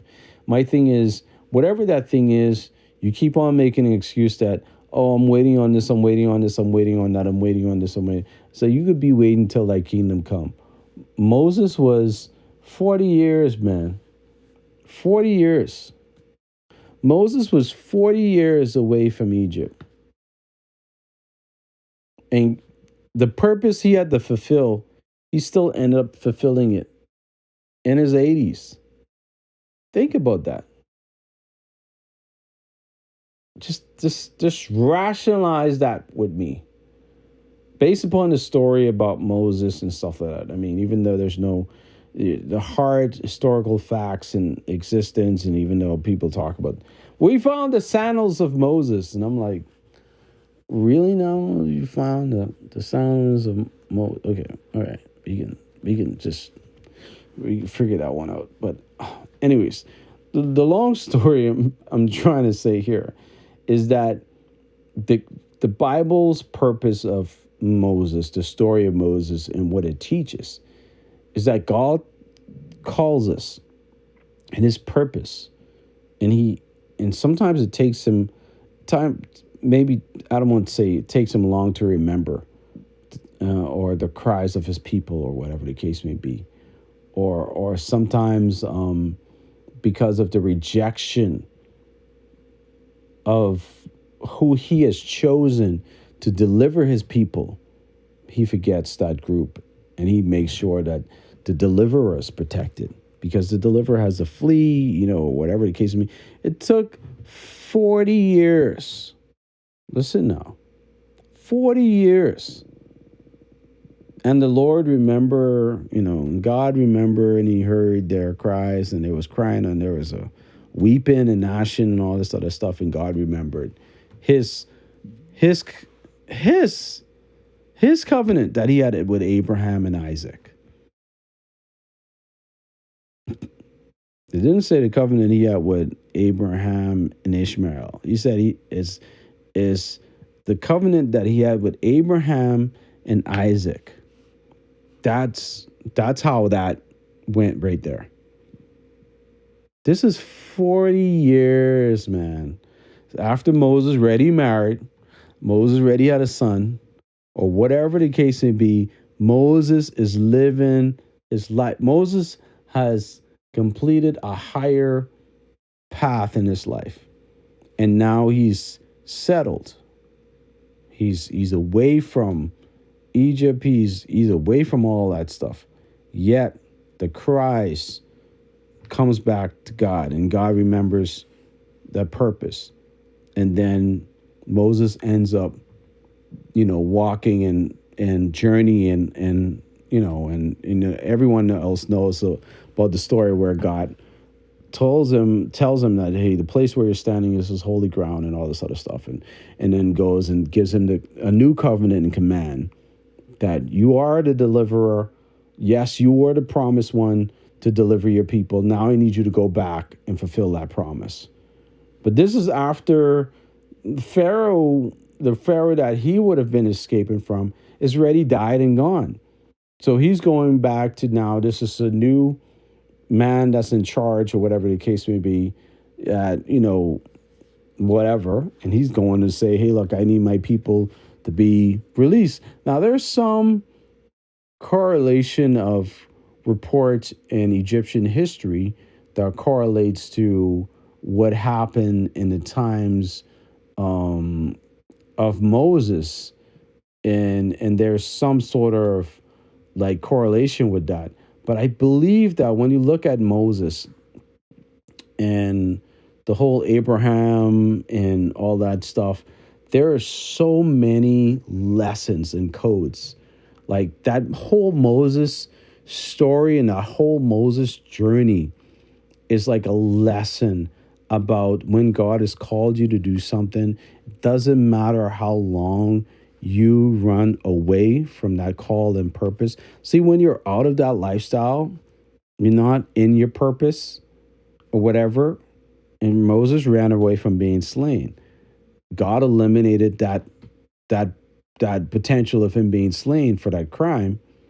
That person was eliminated. So that whole rule was ended. That period of whatever that was ended. And then Moses came into this newness, Midian, married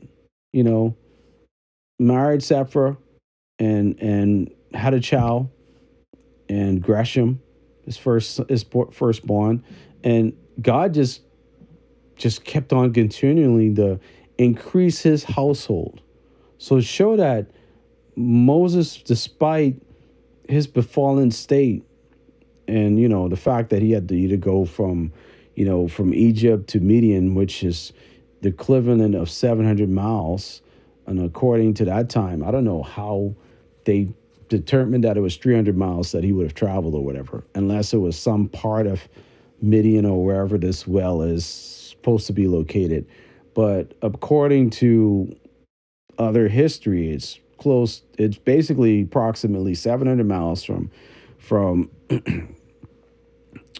Egypt to Midian, unless there's more than one Midian. So, which could be a confusion there. So, and the Bible doesn't talk whether or not he did it on foot or he grabbed a couple of horses or whatever to make this journey or trip.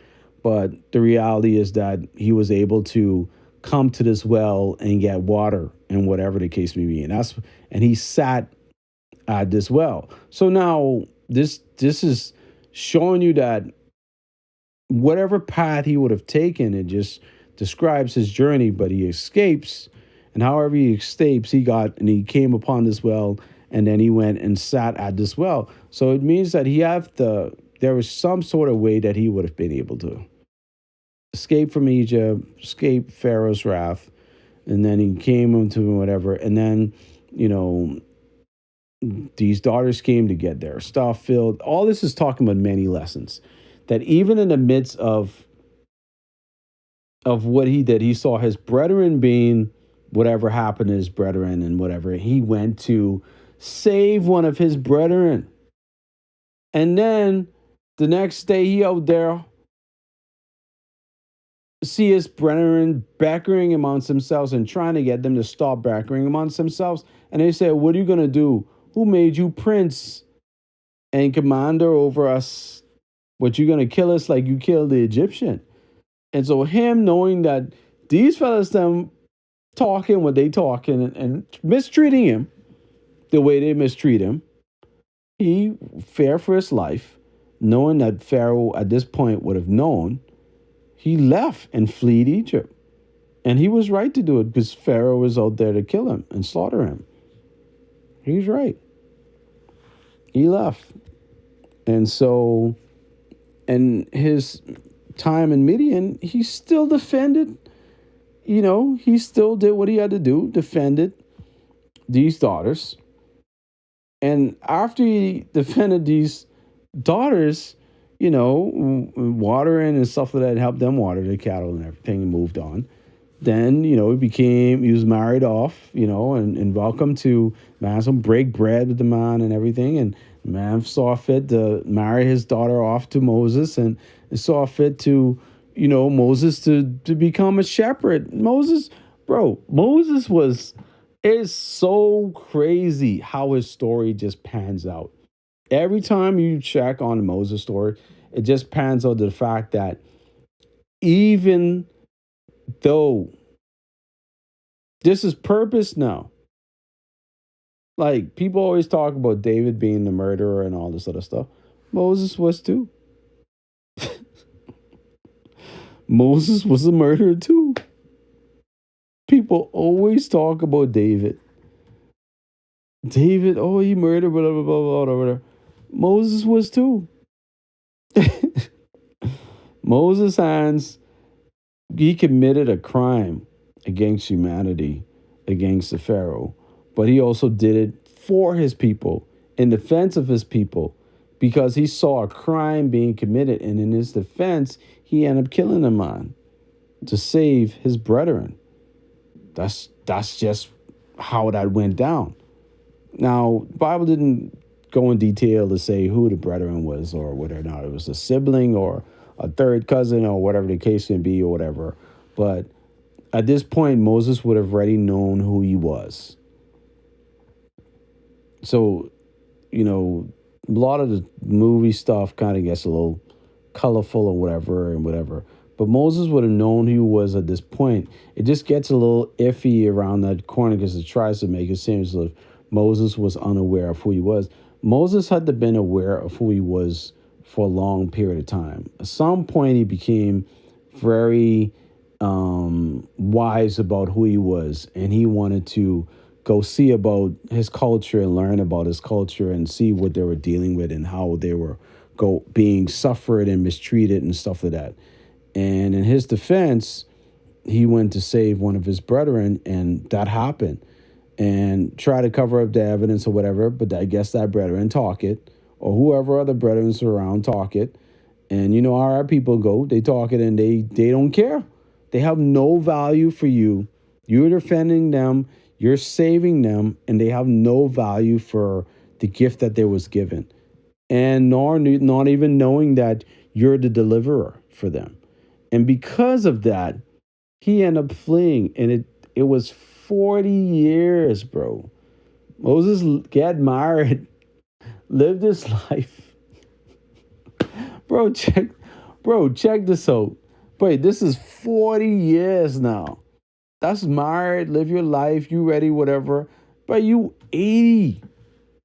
And now all of a sudden you're going down, and you know, back in that particular style lifespan in those times was still 70 to 80 years of age. So the fact that there's a story talking about he lived to be 120 years or more, or the fact that these stories, you know, pan out the way they pan out, it does lead people to believe, you know, it's very unrealistic because of not only the miracles that were performed, but just the timing of these miracles and how they correlate with Egyptian history and whatever the case may be, whatever. It's not a whole lot of evidence that cancels the majority of the debates. So, like Noah's Ark, you know, there's much evidence to support that, or there's much evidence to support a Noah's Ark because of, you know, just all the flood patterns and stuff like that in time and whatever. And there's some evidence to, well, not some evidence, there's a lot of evidence to support Abraham because of the names. But the period for Moses in Egypt and, you know, this whole clash of the two brothers and all this other stuff, it's just there's a lot of stuff in between then.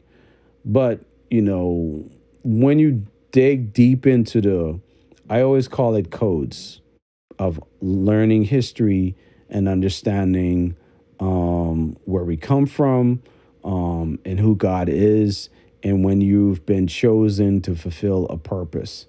When you're called, and I feels like Moses talks and speaks of, it doesn't matter what crime you've committed. I know it sounds weird, but he did what he did to save a life. But he still ended up taking a life. And his life was still spared because of, you know, what God had called him to do and stuff like that, whatever the case may be.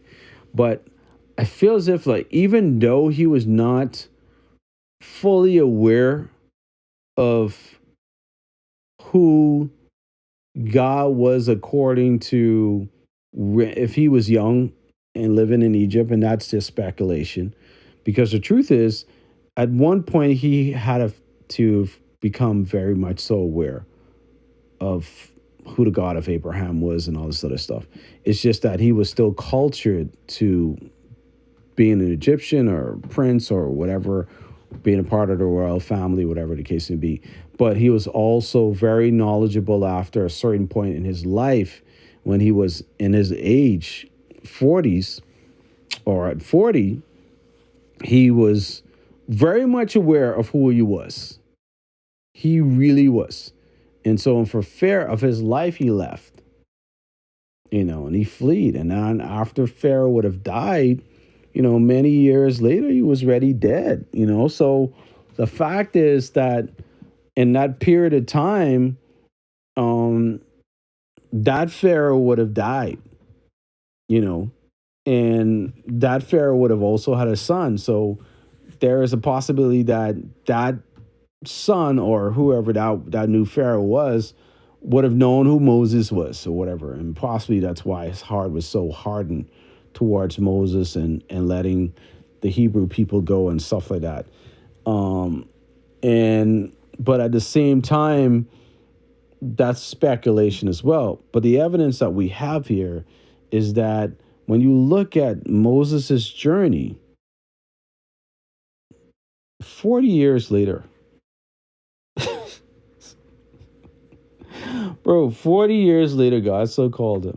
And most people would be like, well, do you think that was 40 years later of him collecting pestilence and collecting dyes and or or collecting diseases, or it took him 40 years to become an expert at deceiving the majority of history or whatever the case may be?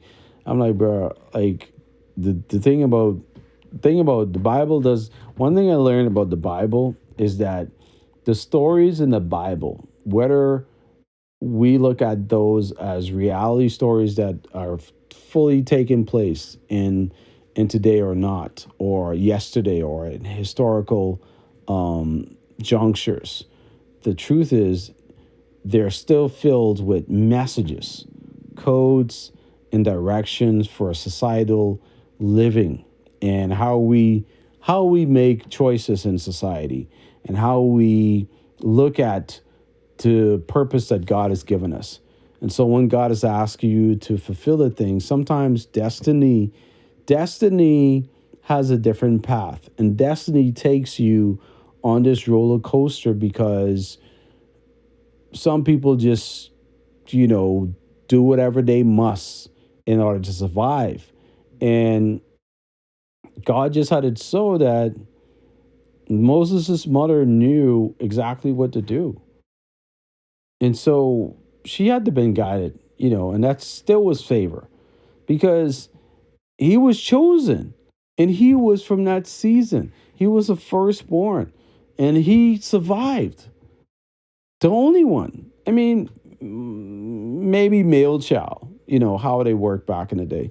But who's to say it wasn't always also females that would have been slaughtered or whatever the case may be? The point I'm making is that at the end of the day, he survived, bro, which is a sign that sometimes, like when God call you, like the peculiar situations you're in, like everything would seek to destroy you and take you out, you know. And I'm not talking about firstborns here. I'm talking about the fact that when you've been chosen to do something and become something, and God called you to do this, yeah, it might take you 40 years before you come around to that purpose and being that answer, because he was that person. He didn't believe himself to be that person. And because he didn't believe himself to be that person, he went and God still protected him, still allowed him to become whatever, because there was still purpose in that. And then after a while, because clearly God's people still rejected their chosen one, bro, you put your own chosen one in jeopardy. The very person who's trying to protect y'all and save y'all and safeguard y'all basically try to sabotage him. So of course he had to flee for his life. So what you think you're gonna get? If that's what you're doing to the person that God has chosen to deliver you, who do you think God is gonna defend and make sure he's with? Wherever Moses was where God was. Because the Bible almost makes the way it says is like, and then God, after, this 40 years later. So it's at some point, it's like God was sleeping, or he was just like so enjoying watching Moses have a day, you know. But then he was like, he remembered his covenant with Abraham. I mean, after Moses already like settled and whatever, this man, he is 80 years old now. The God's like, I remember my covenant, dread, my nose. Or Kings, God just remembered his covenant with Lily Charles. And this is where you have to like literally take stock, and out of respect and out of love for how the Bible puts things in perspective, is like, bro, don't waste time. Like the fact that you know that you're called to do something, don't waste time. God asks you to do it. Do just like how Moses do. Moses didn't wait another 20 years. When God asked him to do it and fulfill this, and he knew it was God that asked him to do it and fulfill it, he did not make 20 years. He prepared himself and he went. He went. He didn't take 20 more years. At 80 years old, he prepared himself and went. It didn't say he took him another 20 years before he went. No. He prepared himself and he went. Like just figure this out, y'all. Because thing is, they within that year they were out of Egypt. It didn't take them years. Within that year they were out of Egypt because remember the children of Israel, they were children of Israel, the Hebrew nation, they were scattered, not scattered, but they were stuck in the wilderness for 40 years. You know, so that additional 40 years, Moses would have been around, you know. So additional 40 years that they were like lost in the wilderness before that last period, that last year when the rest of that generation was wiped out. And now it's just the young children and the younger generation of strength and strong that they could move on to the other side or whatever the case may be. Moses saw them crossing over. He was able to see that. He was able to see them cross over into the promised land. He lived to see that. God allowed him to have the vision to see them cross over into the promised land. So when you look at the time scale, it's like God keeps his promises. If he said he's going to fulfill a thing, he's going to fulfill a thing. The nation was still delivered. But this basically talks, I mean, I think this might just be a call back to Judaism or Christianity or polytheism. No, not polytheism, monotheism. It might be a call back to monotheism because if you really look at it, it's really like the start of a nation. It calls back to the start of a nation, like the start of like how everything started to form, the Ten Commandments, the historical writings and everything and stuff like that, or wherever, and those periods and how these stories started to unfold. So a lot of what was happening during the exile period, when monotheism started derived from, a lot of those elements seem to be in the Moses story, how things were transpiring, this king and all this other stuff that was going on. The 40 years of bondage, to 40 years of being unheard cries. So it was almost like, but they were talking about 400 years of bondage. Every time you hear them talking about that, they always talk about this 400 years of bondage or whatever the case may be. And if you really think about that, it kind of really does resonate to, historical data leading back to when the books and the writings, started to come about and the stories started to come about creation and all this other stuff to, in between 400, 500 BCE to or 1200 or something like that. But anyways, the point I'm making is that I'm not sure I've got the BCs or the BC right, but I know it's between that 400, 500 to 1200 period, and I think if you look at that period per se, that's when a lot of these writings would have started happening, and this would have been really shortly after the exile. In that period and how that would have worked or whatever the case may be. And that's all post-exile. None of that is predates exile, even though the writings do. And writing it predates exile, but not the fact that the writings happened pre-exile or whatever the case may be, because a lot of it was like orally passed on. So people telling stories and stories shaping up to be other stories or other breakthroughs or maybe to encourage people in different societies or reach more people through talking about different cultures. And so And just trying to show you how great and massive God is in a way. Now I don't want to get all deep into that because then people try to throw a lot of things at me, and I don't want to go there.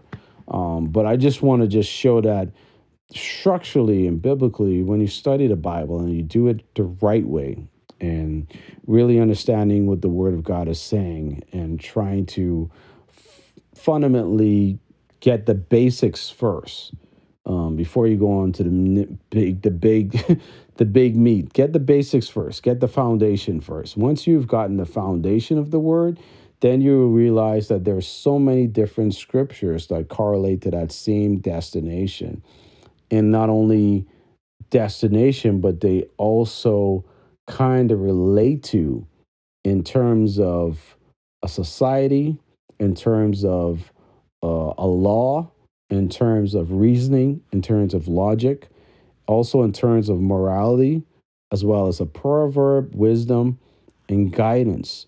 And also, not necessarily to control, but more so to instruct and to present a new systematic or a new profound way of thinking, or a best possible solution to how we approach these scenarios in current society. And that's the way that some parts of the Bible are, especially when you go into the the Old Testament, and some parts of the New Testament. But going back to what I'm saying to the artists, you listen this far, or the person who's out there in the community, the person who's saying, I'm going to run for prime minister next year, a person who's saying, I'm going to run for president of the United States in 2028, or I'm gonna run for this new position at my company, president, or I'm going to become partner at the law firm, or I'm going to be this in my government institution, or I'm going to really commit to God. I'm really going to really accept his call on my life. My thing is, don't wait until tomorrow to do this. Work on this now. Figure out a way that you can do this now.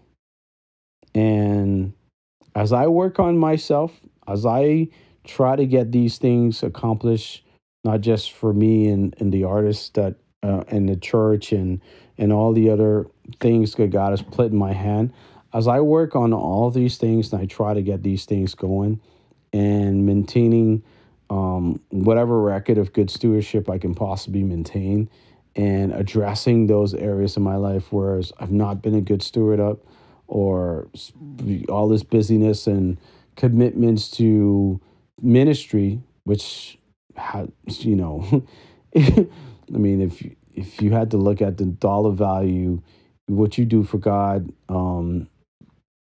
you hope that it pays enough bills that people don't look at it as a hobby for you, and make God seem laughable and a joke.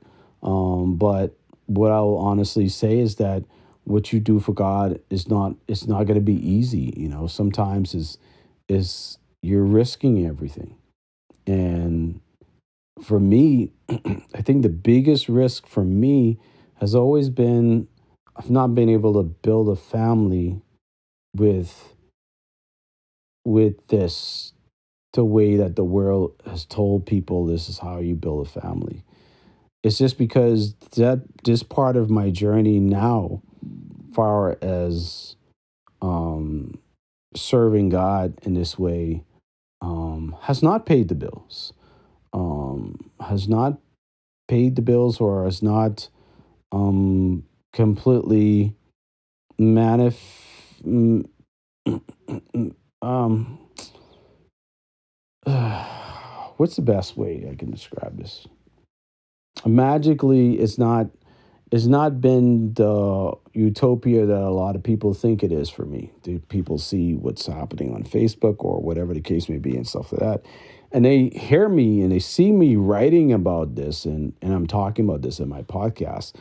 But for some odd reason, some people still think it's a gold mine, as if like I'm just earning so much stuff because I look so healthy, I look so good, I look I look well taken care of. I present myself well. Like, I have all this other stuff going on, and then they look at the devices of my life, and they just think that, oh, like, look, he has this, he has that, or whatever the case may be, and I'm like, what in the world is going on? Like, why do they believe that? They literally believe that because they see me physically alone, that they assume that I'm on my own doing all of this, and believe that it's impossible that I would have made this far or whatever. Not realizing that there's also been God has placed people in my life that has presented some assistance and stuff like that, and every now and then there's been a little bit of assistance or whatever for me to get through stages, which means giving back into the embodiment of youths that I serve, and helping them in that way. And so those budgets that I would receive that possibly was suspected to go towards me might have maybe paid a bill once or twice or something like that, but 90% of it went towards my youths and back into the music that I'm trying to get out with with the artists I'm working with. And that's how it really truly was. Um and that's how it's really truly been. Um and that is that is tough when you are pushing and you're living and you're doing what God has asked you to do with all the joy and peace that you have and love that you have. But the society around you is looking at you as if like, oh, well, you need to go and get a day job and you need to go and do this. And I'm like, well, I am doing a job. I am working a job. I'm working on stuff. I'm presenting my works. But because the society, which is the majority of the society, doesn't value those works in that way, mm, outside of the few who do, I'm not getting payment. I'm not receiving the payment for that value and that part of me that should be valued and appreciated. Even if I'm getting the applause, you know, I'm still, or people say, oh, well, you're being seen. You're being seen, eh? You're being seen. And I'm sure like major artists deal with this stuff all the time too. Like they get called to go and do stuff that people expect for them to do for free. You know what I mean? Or they get called to go and work with other persons who are just fake. Like, and and then if they know these people professing on live television saying they real believers or whatever the case would be, and next thing you know, they getting kicky and smoking weed or whatever they pop in, whatever pills they pop in, and drinking whatever alcohol they drinking, and then you say, well, you strong, man, you strong, you cool with this, right? You cool, or whatever the case may be. And I'm like, bro, I'm a minister, like I'm a minister, like I'm a minister of the gospel, like. Why would I do something that's going to cause a babe in Christ to fall? Like, I'm just like that just goes to go against every single thing that we're taught and as disciples of Jesus Christ. And so when I learned about that and that journey, I just be like, you know what? God will provide, you know. Shoot, he provided for Moses. It worked out for him. He was doing the right thing. I mean, he did the wrong thing in the midst of doing the right thing. Ended up fleeing for his life. 40 years out there. Lived a whole life, man. 4 decades. Had to come back and return and still save those same people who was willing to talk his business and cause his head either get cut off or died and or chop up and scattered all about. Still sacrifice himself to go back for them people. God sent him, still chosen one.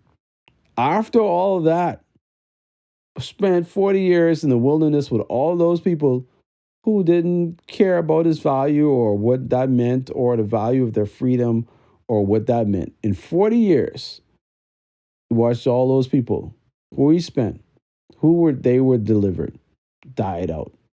Then he spent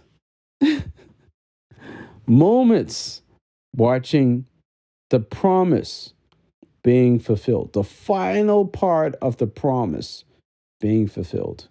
He wasn't able to cross over because of his, you know, not following true and fulfilling the word that God would ask him to fulfill because of his anger towards the people.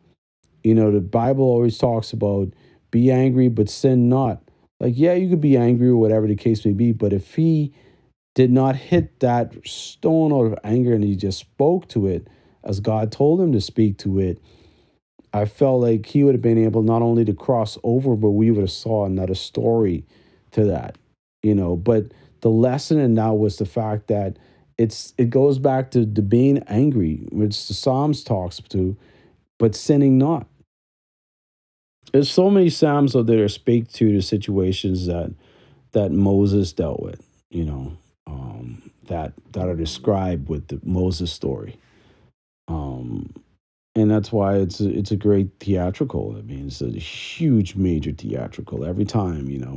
When Charleston Heston did this, it was such an incredible with the Ten Commandments, and I only imagine if he was a guy that lived unfulfilled most of his journey as an actor, or even prior to his crossover in faith.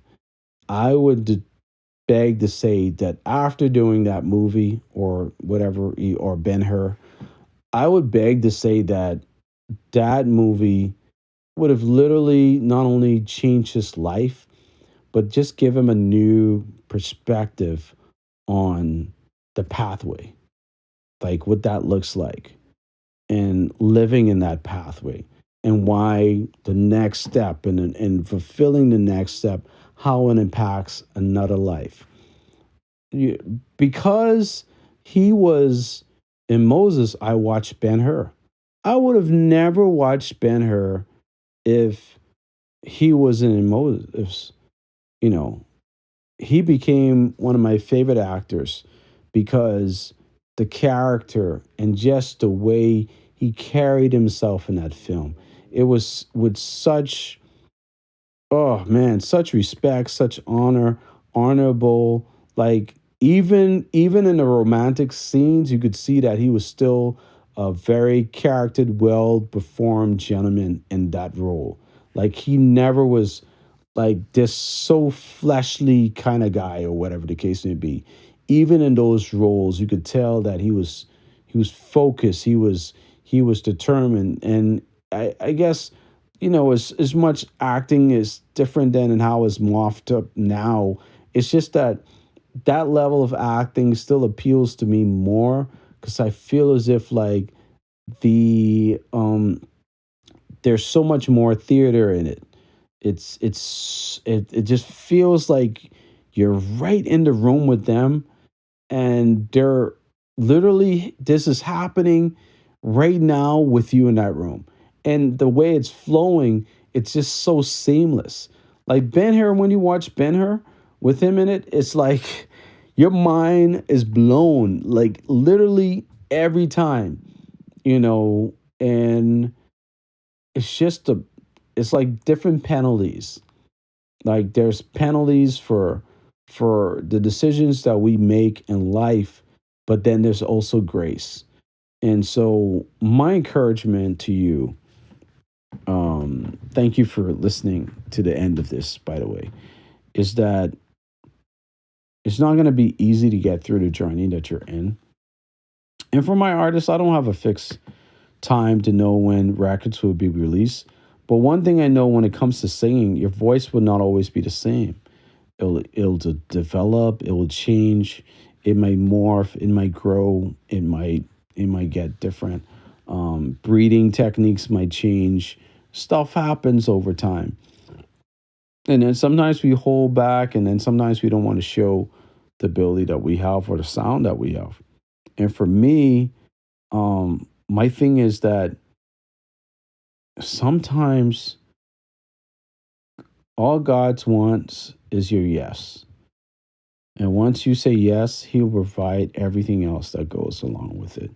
And so you just have to be determined to fulfill what He's asked you to fulfill in the time He's given you to fulfill it. And with Moses, Moses still ended up, surviving that because he could have died at 70. I mean, according to the storyline, but he was 80. And at that point, ready, had son, wife, and property, and settled, and in a good place, and pleasing, and very living an honorable life and stuff like that. In a different place that was really, he was stable. He was where he was where he needed to be. He was established, and out of that established place, now as a leader, you know what I mean? Of a whole soul, as a father, as a husband, as a friend, as in a new community, or whatever the case would be.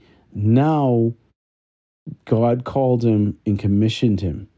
God called him and commissioned him out of that after he would have gotten to the highest level in the community. He got into the highest stage that he could have gotten as a leader, as a gatekeeper, as a sheik or whatever you want to call him. At that point, um, he called him, and Moses said, "Yes, I'm going to go, but you have to go with me. You have to give me the words. You have to speak.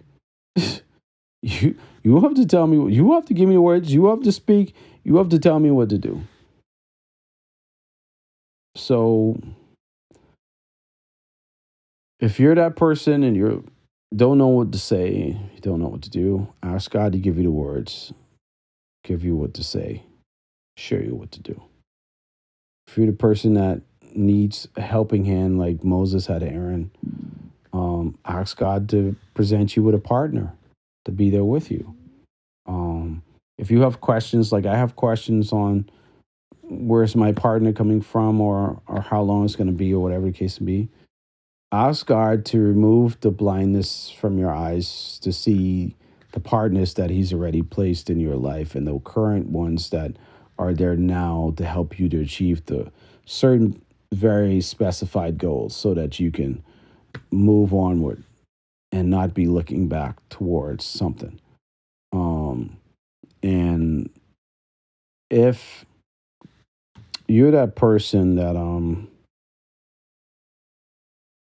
still have a struggle um, in answering this call, the call, you still have a struggle in answering this call, and because you're trying to figure out the timing and whatever, and you just got to be perfect timing, and the record got to be perfect, and all this other stuff, or whatever, and you got to need the resources, you got to do all this. No, here's the truth, and I'm going to be honest with you.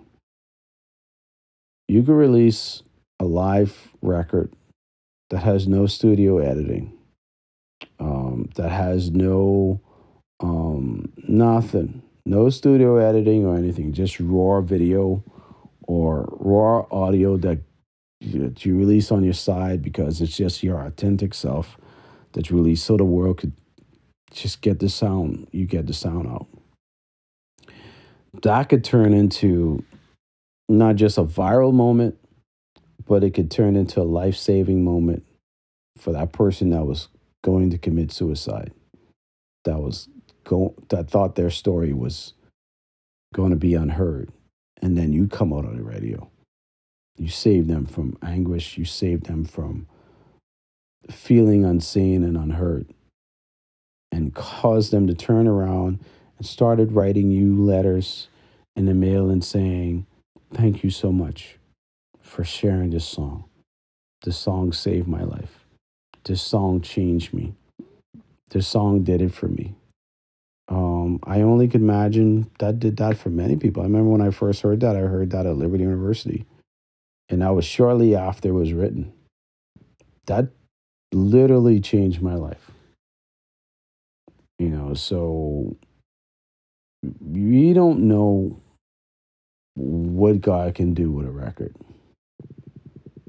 Um, and sometimes we put everything into um, settling for where we are and enslaving ourselves to the gates around us and stuff like that, and limiting the community to us what we have to offer instead of allowing the God of the universe to provide for that same space that we're in right now, and really trusting Him to consistently provide the help and be the vision, and stop putting it on our shoulders alone, thinking that it's us who's doing it, because we've never truly ever done anything alone. And once you can get beside that yourself in that area, I believe God can just do wonders in your life. And so that's my encouragement to my artists. That's my encouragement to myself and the persons who's out there listening to this, my youths and whoever is out there, because I want to live and leave this world with every stone unturned, and knowing that I fulfilled my purpose, and not only just fulfilling my purpose, but also I lived a life of a good steward according to the teachings of Jesus Christ as his disciple. And I really left here honorable. And if I left this society or left this life before um, something was not completely stewarded properly or taken care of as a good steward or whatever, that the end of my journey, whatever whatever life insurance was out there for me or whatever, however that would view, that would cover it.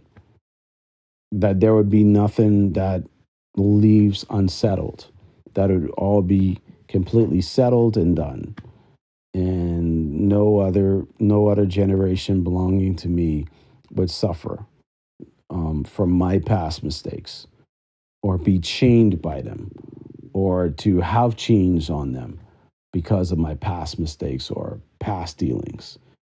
And that's the story and the legacy I want to leave behind, because I want God's name to be proclaimed, because no, everyone to look at it and look at everything and say, there was no way he could have done this by himself.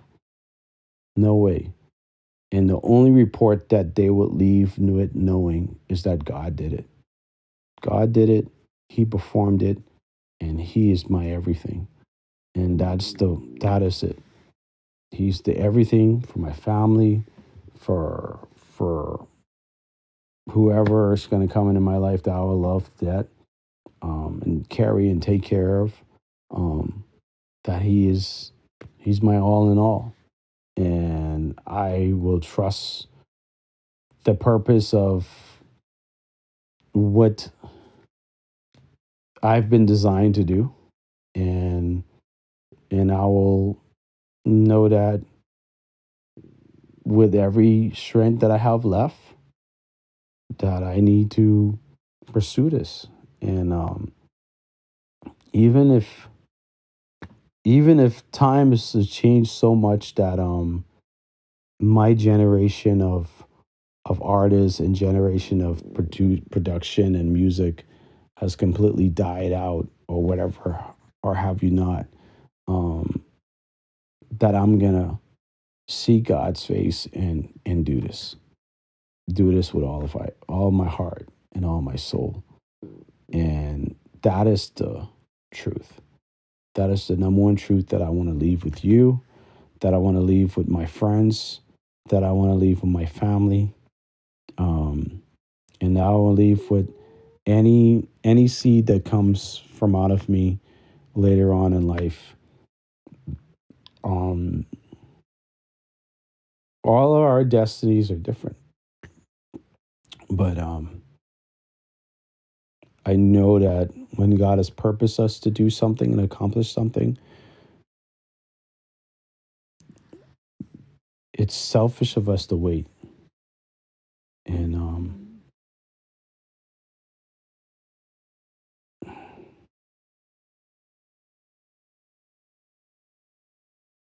Never wait unless God told you to wait.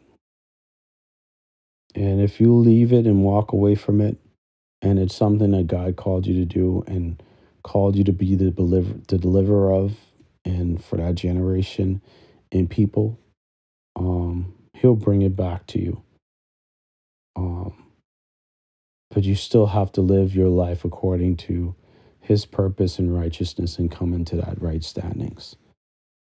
And that's just what the story of Moses just teaches me. Like everything about that just shows me like how escaping that, even trying to do something right, whatever the case may be, but escaping that, coming into another life and, you know, being away from all of that, but yet still coming into right standings and being in right standings and fulfilling purpose and living life, still lived a whole life. A whole life was lived. And so maybe it takes us, some people, it takes 80 years in order for them to fulfill the purpose that God gave them. Some people, it takes them 3 days. Some people, it takes them um, every year to fulfill the purpose that God gives them on a repeat basis. And they live for 80 years or more, you know.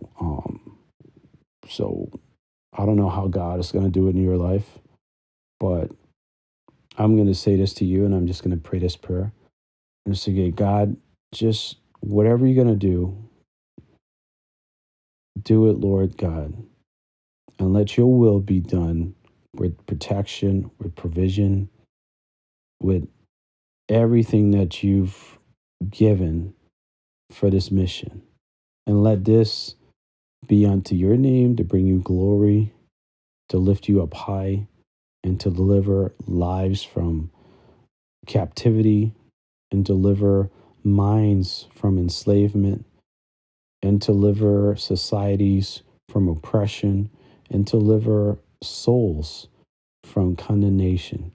And God, let your name be praised and protect this prayer and protect this mission in your holy name. Amen. And if you believe that, I believe that God is going to do wonders, not just in your life, but in the lives around you. And I'm going to hold on to that prayer too. For the rest of this period, moving on, this is going to be a tough week for me. Going into next week is so much demand. Um, but that comes with the territory. And I'm thankful. Like, I'm literally thankful for everything I'm seeing happening. And I'm just grateful for what God is doing. And so some people are looking for these other big things to happen. And I'm just like, well, when that big thing happen, I want to be ready and thankful and grateful with all the little things and the little assignments and these other major assignments that God has given me now. And if I could be honorable with these assignments and get these done, well, I'm sure God would be faithful, honorable, and just to help me, um, and to remember me, or not just to remember me, but remember what He's purposed me for in this life. And maybe it's time that He just provides in that way and provisions it. So, and one of the biggest stories I think that's going to happen this year is this young artist. I mean, he's going to take off. Like, I think he knows it, and maybe he's in intercession and prayer for it, but it's going to take that much intercession and prayer with this record. He's literally going to blow up, and there's nothing no one can do to stop it. And I know God has commissioned him to be one of the most astounding artists of our generation and generations after me and generations after him and generations way after my nephew. Um, and maybe I'm in that. I'm not sure yet. I just know that I've only been commissioned to release this one album, and if the other ones come across where God allows me to release those other sounds, I'm going to do those too. Um, And then once the studio is done, God is just going to do wonders. But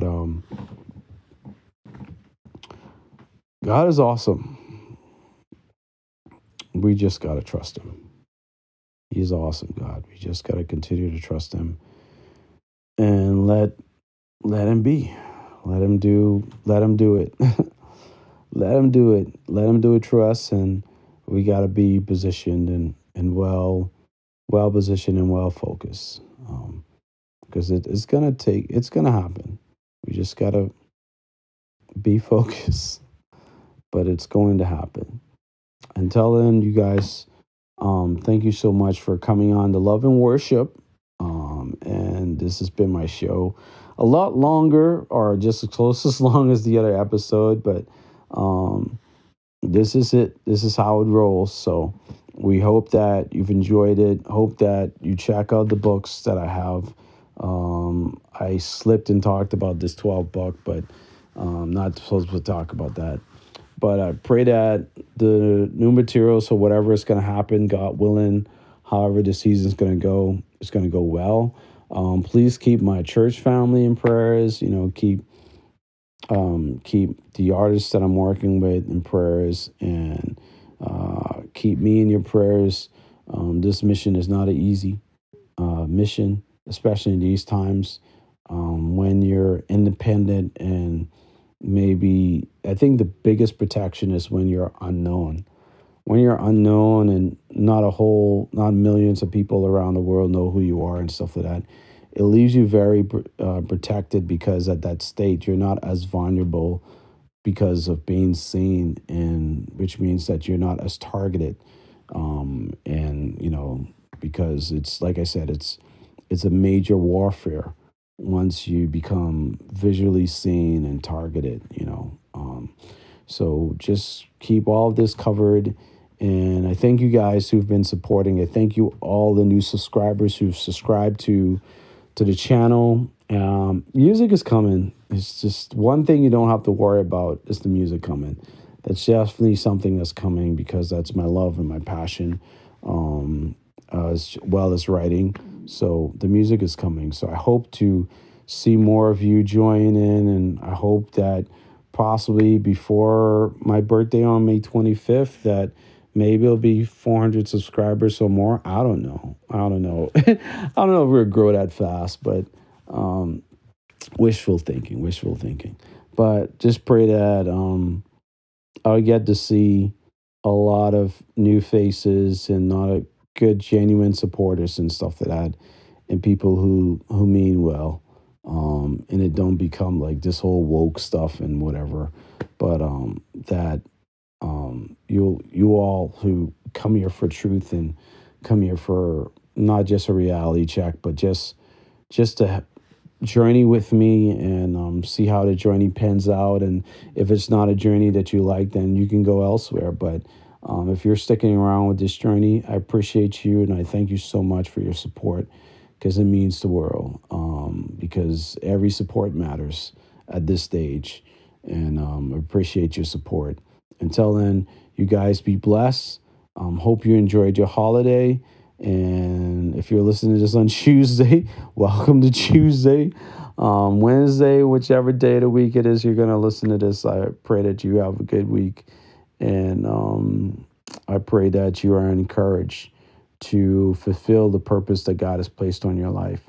And once you've discovered what it is, once God has spoken to you and told you that this is your purpose, you go and fulfill that thing. But if you've made a mistake and you've drifted away from it, and now you're listening to this message that is telling you the call of God on your life and reminding you of that call, and now you're hearing the voice of the Lord speaking to you, and what I'm telling you now is a confirmation to that voice that's speaking to you right now, then I urge you to step into that calling boldly and faithfully, and just make sure that you're aware, and very much aware,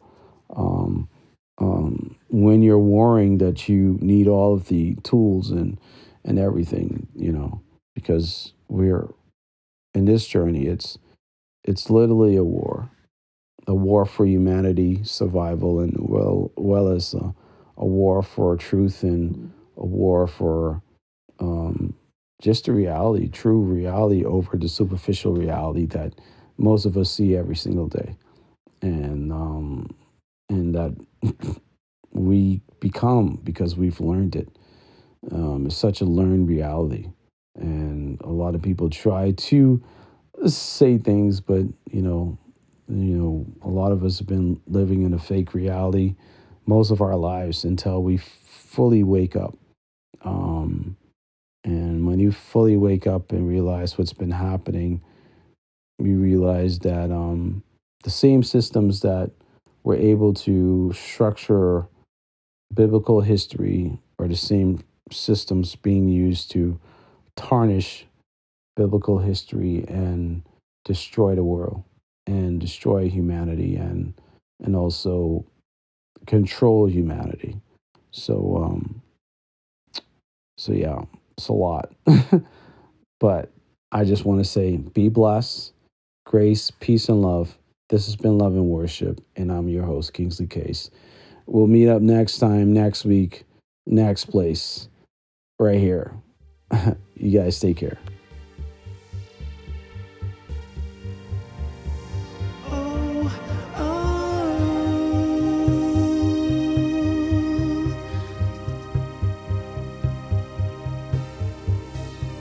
you got the desires. Yes, you got all the ones.